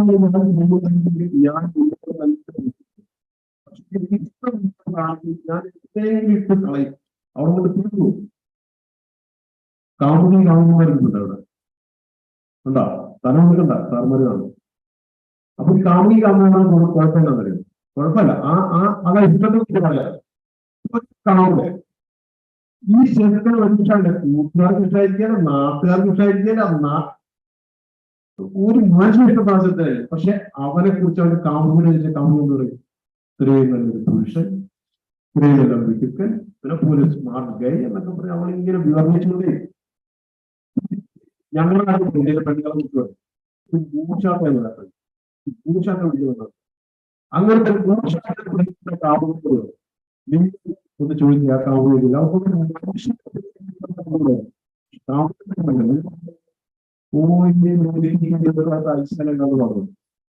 അത് ആ അത്തരം ഇഷ്ടം എനിക്ക് നിങ്ങൾക്ക് ലഭിക്കുന്നതാണോ അതിന് മാത്രം നടക്കണം. അത്തരം ഇഷ്ടമില്ലാത്ത ഒരു കാര്യത്തിൽ ഇറങ്ങിയാൽ നമുക്ക് എവിടെയെങ്കിലും കാലിടുമ്പോൾ നമ്മൾ വീഴും. യാതൊരു സംശയമില്ല. അപ്പൊ ഞാൻ ഇനിയും സമയം കൂടുതൽ എടുക്കുന്നില്ല. അപ്പൊ നിങ്ങൾ ആദ്യം വേണ്ടത് നിങ്ങളുടെ ഇഷ്ടത്തെ തിരിച്ചറിയണം. ആ ഇഷ്ടം എന്തിനായാലും അതിനകത്തേക്ക് ഇനിയുള്ള കാലങ്ങൾക്ക് മുന്നേറണമെങ്കിൽ നിങ്ങൾ ആ ഇഷ്ടത്തിനകത്തേക്ക് ടെക്നോളജിയെ കൊണ്ടുവരും. ടെക്നോളജി ഇല്ലാതെ ഒരു കാര്യത്തിലും ഇനി നിങ്ങൾക്ക് മുന്നോട്ട് പോകാനേ പറ്റും. നിങ്ങൾ എത്രത്തോളം ടെക്നോളജി അനുസരിക്കുമ്പോൾ അത്രത്തോളം വിജയവും അത്രത്തോളം വിശാലവുമാണ്. ഒരു സംശയമില്ല. പ്രശ്നബോംബിന്റെ മറ്റൊരു കഥ നിങ്ങളെ പറഞ്ഞിട്ടില്ല. പ്രശ്നബോംബിന്റെ ഏറ്റവും പാർലമെന്റ് ആണെന്നറിയാം. നിങ്ങൾ ലോകത്ത് കേട്ടുള്ള മുമ്പ് എഴുതാൻ പറഞ്ഞ കമ്പനികളില്ലേ, Google, Microsoft, Facebook, American government development finance corporation, Dubai government, Abu Dhabi government, last Amazon. ഇത്രയും ആൾക്കാർ എന്റെ പാർട്ണർ. മീൻകച്ചവടം തുടങ്ങിയതായിട്ട് പൈസ ഇടാൻ ഇത്രയും കമ്പനികൾ ഇങ്ങോട്ട് തിരക്കി വരാമെന്നുണ്ടെങ്കിൽ നിങ്ങൾ എന്ത് തുടങ്ങിയാലും അതിനെ കാത്ത് ഇങ്ങനെ ആൾക്കാർ ലോകത്തിരിക്കും. എന്റെ മിടുക്കൊണ്ടെന്ന് ലോകമുള്ളത് നിങ്ങൾക്ക് ഗൂഗിളൊക്കെ അടിച്ചു നോക്കിയാൽ ഞങ്ങളെ കുറിച്ച് അറിയാൻ പറ്റും. എന്റെ മിടുക്കൊന്നും എന്റെ ആധാരമായിട്ട്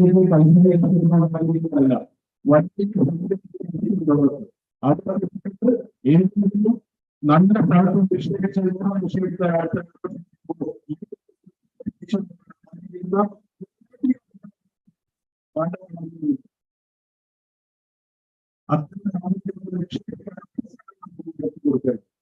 അത് ക്യാപിറ്റൽ ഫണ്ടുകളെന്ന് പറഞ്ഞു.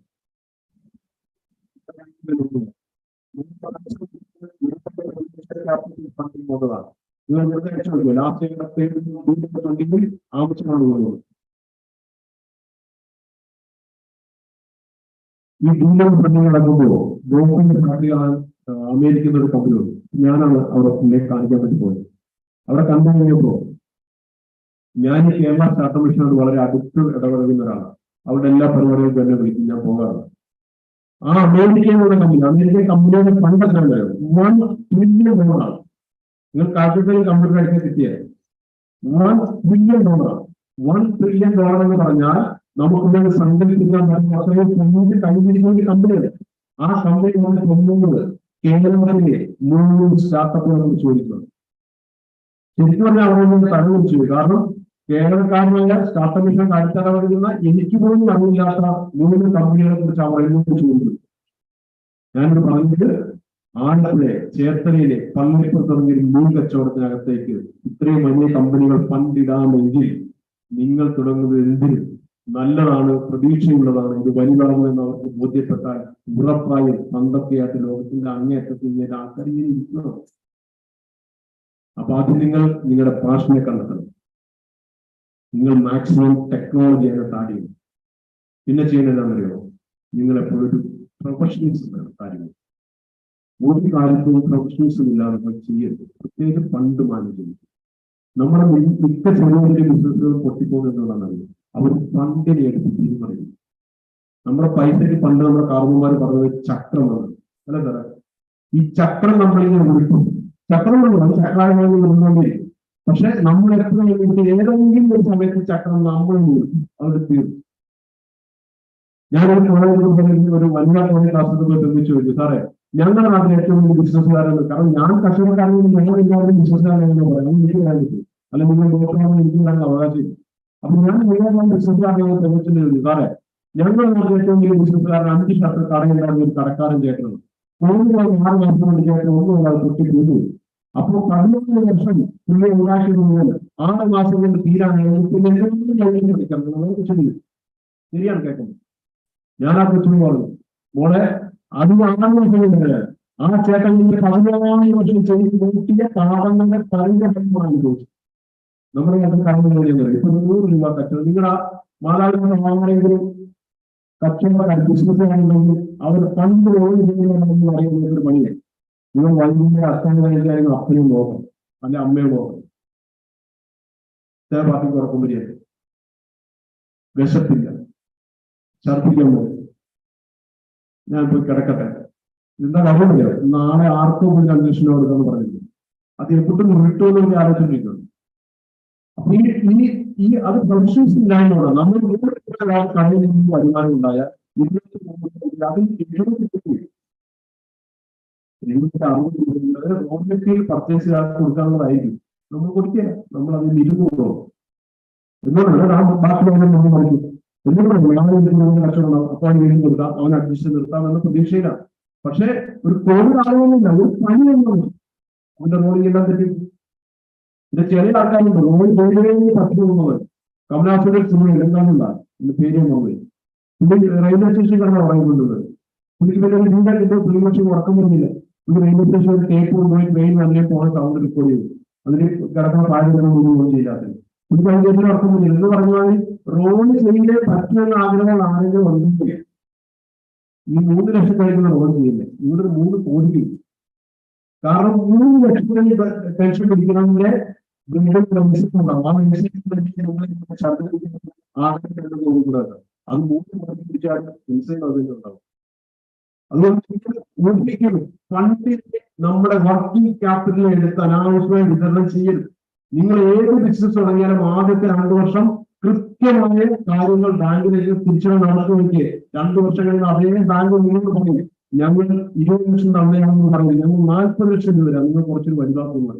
അത് 20 ലക്ഷം തന്നിട്ട് കൃത്യമായി അടയ്ക്കാതിരുന്ന ബാങ്ക് അടയ്ക്കുന്നതായി ഞങ്ങൾ മുതൽ 20 ലക്ഷം രൂപ 10 ലക്ഷം രൂപ 10 ലക്ഷം അടയ്ക്കാൻ. കാരണം നമ്മുടെ എല്ലാം ടെക്നോളജികളെല്ലാം മുന്നിൽ പോകണം. ഈ കാര്യങ്ങൾക്ക് ആഗ്രഹമെല്ലാം എല്ലാവർക്കും സൗകര്യം സ്കോറും എല്ലാം എല്ലാവർക്കും. അതുകൊണ്ട് നമ്മൾ സാമ്പത്തികമായ കാര്യങ്ങൾ അച്ചടക്കത്തോടെ പാലിക്കണം. അല്ലാതെ സ്കൂട്ടറിൽ കച്ചവടം തുടങ്ങിയാൽ 2ാമത്തെ മാസം തൊട്ടേ കാർ മേടിക്കരുത്. എന്റെ അഭിപ്രായത്തിൽ അവൻ 2 വർഷവും സ്കൂട്ടറിൽ തന്നെ വേണം. നമ്മൾ പണ്ടെടുത്ത് തിരിമറി ചെയ്യുന്നത് നമ്മളെ എപ്പോഴും വലിയ കുതികൾ കൊണ്ടെത്തും. അതുകൊണ്ട് നിങ്ങൾ നിങ്ങളുടെ ഇഷ്ടത്തെ പരിഗണിക്കുന്നു, ടെക്നോളജി മാക്സിമം ഇതിനകത്തേക്ക് കൊണ്ടുപോകണം. പ്രൊഫഷണലായി കാര്യങ്ങൾ മാനേജ് ചെയ്യണം, പ്രത്യേക ഫണ്ടിങ്ങിന്റെ കാര്യം. ഇത്രയും കാര്യങ്ങൾ നിങ്ങൾക്ക് ചെയ്യാൻ പറ്റിയാൽ തീർച്ചയായും നിങ്ങൾ പ്രതീക്ഷിക്കുന്ന ഒരു വലിയ ലോകത്തിലേക്ക് നിങ്ങൾ കടക്കാൻ പറ്റും. അതിന് സംശയമില്ല. ഈ കലാലയം നിങ്ങൾക്ക് തരുന്നത് ഒന്നി തിരിച്ചറിയാനാണ്. പിന്നെ ഇന്ത്യയിലെ മുഴുവൻ സ്റ്റാർട്ടപ്പുകളും നിങ്ങൾ എടുത്തു നോക്കും, എല്ലാ സ്റ്റാർട്ടപ്പുകളും ഉണ്ടായത് കലാലയങ്ങളിൽ. നിങ്ങൾ ആരെയാണ്, അതായത് ഒറ്റയാൾ ഞാൻ സീറ്റ് ഒറ്റയ്ക്കായിരുന്നു. ഇപ്പൊ നിങ്ങൾക്ക് പ്രശ്നമാണെങ്കിൽ വലിയ വലിയ കൂട്ടങ്ങളും മാനേജേഴ്സും കോഫൗണ്ടേഴ്സും ഒക്കെ ഉണ്ട്. അപ്പോ ഒരു ടീം വർക്ക് നമുക്ക് എപ്പോഴും ആവശ്യം. നമുക്ക് ഒറ്റയ്ക്ക് ചെയ്യാവുന്ന എല്ലാത്തിനും അമ്മച്ചി പറഞ്ഞ മാതിരി ഒരു പരിധിയുണ്ട്. അപ്പൊ നമ്മൾ എപ്പോഴും ഒറ്റയ്ക്ക് എനിക്ക് കച്ചവടം ചെയ്യാം എന്ന് നമ്മൾ ആഗ്രഹിക്കുകയും ചെയ്യും. പണ്ടത്തെ കാലത്തായിരുന്നു നമ്മുടെ ഷെയർ കൊടുത്താൽ എന്ത് പറ്റും, അത് അവർ കൊണ്ടുപോയല്ലോ, ആ ചിന്തകളിലേക്ക് മാറ്റണം. നിങ്ങൾ ഫേസ്ബുക്ക് കേട്ടില്ലേ, അല്ല ഫ്ലിപ്കാർട്ട് കേട്ടില്ലേ? ഫ്ലിപ്കാർട്ടിന്റെ ഓണർമാരാരാണല്ലോ, സച്ചിനും ബിന്നിയാണ്. 2 ബെൻസാന്മാരാണ്. സച്ചിൻ ബിന്നി ഫ്ലിപ്കാർട്ടിൽ വെച്ചപ്പോൾ ബിന്നി ബെൻസാന്റെ ഷെയർ വെറും 6.5% ഉണ്ടായിരുന്നു, 6.5%. പക്ഷെ ആ 6.5% ബിന്നിക്ക് കിട്ടിയത് 1600 കോടിയാണ്. അവരെന്നോട് പുരോഗതി ഞങ്ങൾ ആർക്കും കൊടുക്കുകയാണ്, ഇത് മുഴുവൻ ഞങ്ങൾ തന്നെ ചെയ്യും എന്ന് തീരുമാനിച്ചത് അവർ 100% ഷെയർ കൊടുത്താൽ 1500 ആയിരുന്നു. അതുകൊണ്ട് നമ്മൾ പണ്ടത്തെ സങ്കല്പങ്ങളൊക്കെ മാറ്റിവെച്ചിട്ട് നമ്മളൊരു ടീമുള്ള ഷെയറുകൾ വിതരണം ചെയ്ത് നമ്മുടെ പാർട്ട്നേഴ്സ്, അങ്ങനത്തെ ടീം ഉണ്ടെങ്കിൽ മാത്രമേ നമുക്ക് ഏത് ബിസിനസ്സിനും വലുതാക്കാൻ പറ്റൂ. ആ ടീമിനെ കണ്ടെത്തുന്നത് എല്ലാ സ്റ്റാർട്ടപ്പുകളും കണ്ടെത്തിയിരിക്കുന്നത് അവരുടെ കോളേജ് ജീവിതങ്ങളിലാണ്. എപ്പോഴും ഒരു പേപ്പർ എടുത്ത് ഓരോ പൈസയും അറിയാവുന്ന മേടിച്ചാൽ എഴുതി വെക്കുന്ന ചില ആൾക്കാർ ഇവിടെ ഉണ്ടാവും. അവനെയും നമുക്ക് വേണം. ചില എപ്പോഴും പത്രങ്ങളും മാഗസിൻസും എന്നും വായിച്ചുകൊണ്ട് അപ്ഡേറ്റ് ആണ്, അവരെയും വേണം. ചില ആൾക്കാരുടെ മൊബൈൽ അവരെപ്പോഴും മൊബൈലുമായി ഉസ്താദെ, അവനെയും വേണം. അങ്ങനെ എന്റെ കൂടെ ആരൊക്കെ വേണമെന്നും എനിക്ക് പറ്റിയവരാണോ എന്നും നിങ്ങൾ കണ്ടെത്താൻ പറ്റുന്ന ഏറ്റവും നല്ല ജീവിത സാഹചര്യവും കാലഘട്ടവും നിങ്ങളുടെ കലാലയ ജീവിതം. അതുകൊണ്ട് മീൻ കച്ചവടക്കാരെ എനിക്കിവിടെ നിൽക്കാമെങ്കിൽ കമ്പ്യൂട്ടറും കാര്യങ്ങളൊക്കെ പഠിക്കുന്നത് നിങ്ങൾക്ക് ഇതിനേക്കാൾ വലിയ ഉയരങ്ങളിലെത്താനും മാക്ഫാസിന് നാളെ അത് ഞങ്ങളുടെ കുട്ടിയായിരുന്നു അഭിമാനത്തോടെ പറയാനും സാധിക്കട്ടെ എന്ന് മാത്രം പറഞ്ഞുകൊണ്ട് എന്നെ ഇതിന് ക്ഷണിക്കുക. എന്റെ ഭാരവാഹികൾ നന്ദി പറഞ്ഞു നിർത്തുന്നു. നന്ദി, നമസ്കാരം. Thank you, sir, for your inspiring words. Next, I would like to call upon MacFirst Administrator, Professor Verghese Abraham, to honor this guest of honor.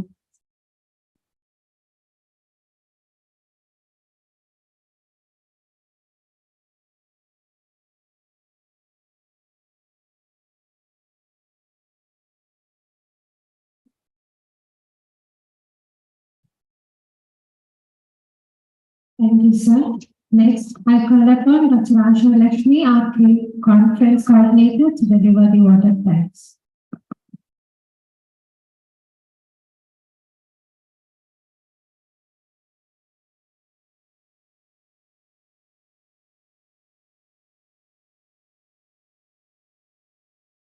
Dignitaries who joined us for today's international conference, my faculty colleagues and my dear students.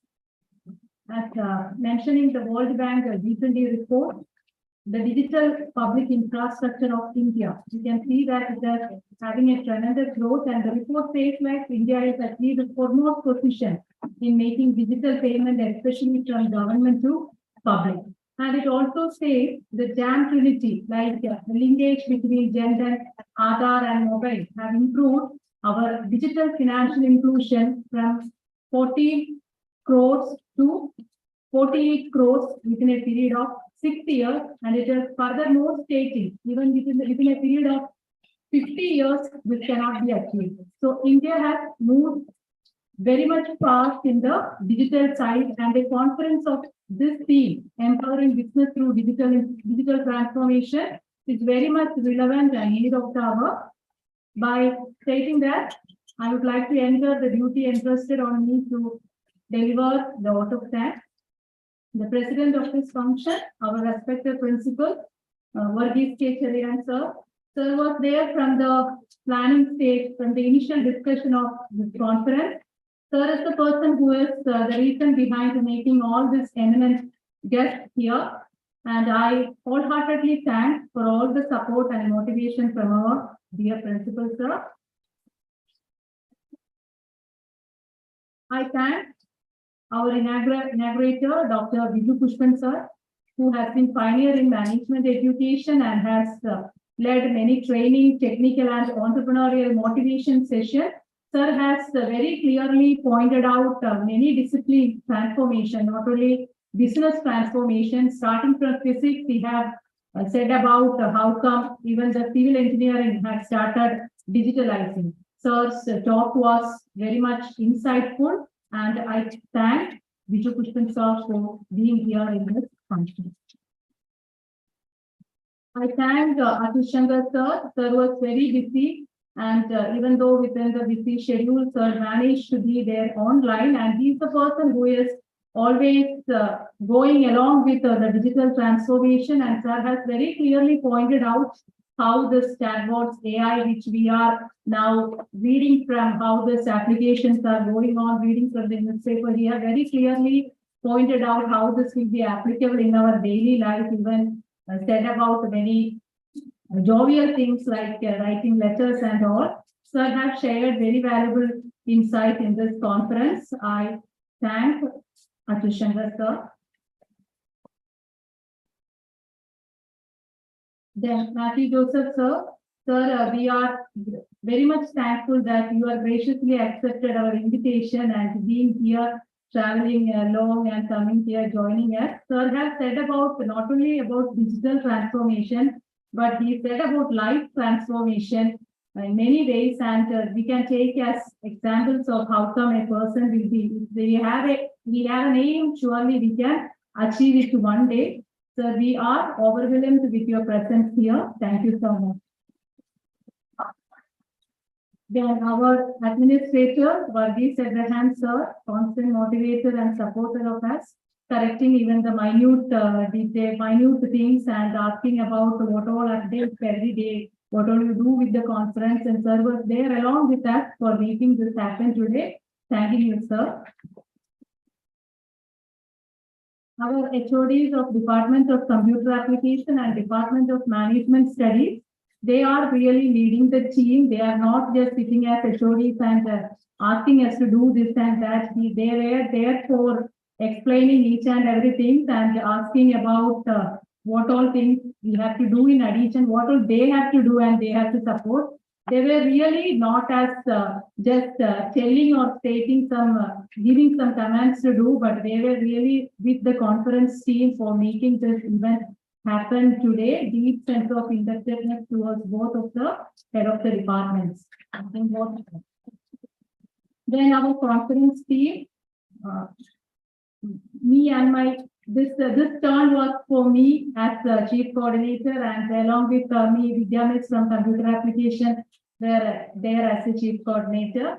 And at the conference, the team members include Arun sir doing all the technical help, and Nijo sir even seeing any crisis which is, he is nipping all the crisis in the bud itself. We can say like that. He was there in preparing lot of schedules, etc. for presentations, and we're doing all the major, we can say like major work of this conference for supporting the conference team. Needu ma'am managing the entire program schedule, and even the newly joined the faculty members of MCA department, Smita Miss and Kavya Miss were also wholeheartedly joined us and supported through the conference. I thank also Fijo Miss being part of the conference team member. And our alumni members who have contributed a lot of paper and supported us during this conference. I remember them with so proud that I can say that they are always with MacFast even though they left from here. I thank them. I thank each of you, and especially the student. The student in total contributed in from MacFast it is, they have contributed around 70 papers, both from MBA and MCA. That shows how much you have in the research side, how you interested in research. And the quality of the papers, I can say it is not for just the sake of telling something and I'm telling this, it is the quality of the papers which is making me state that you are very much, you are having a very much good attitude towards research and you are approaching, and most of the time when people are doing with me, I will be telling you can collect secondary data and do this conference, no issues. But they are very much confident that they can collect primary data and they want to analyze that and get the result. So this much contribution of papers from the NACFA student itself made the conference, can say that it is successful. I thank each one of you, my dear students. I thank all the outside participants who have contributed around 42 papers. And by this, I like to say that this conference inaugural ceremony is concluded. Thank you so much. Thank you, ma'am. We have come to the end of the inaugural session. Paper presentations panel 1 and 2 will be start now. I request all the students should assemble back in the auditorium at 2 p.m. We will be having a technical session by Professor Darren McConaughey. Thank you. The tea is arranged outside.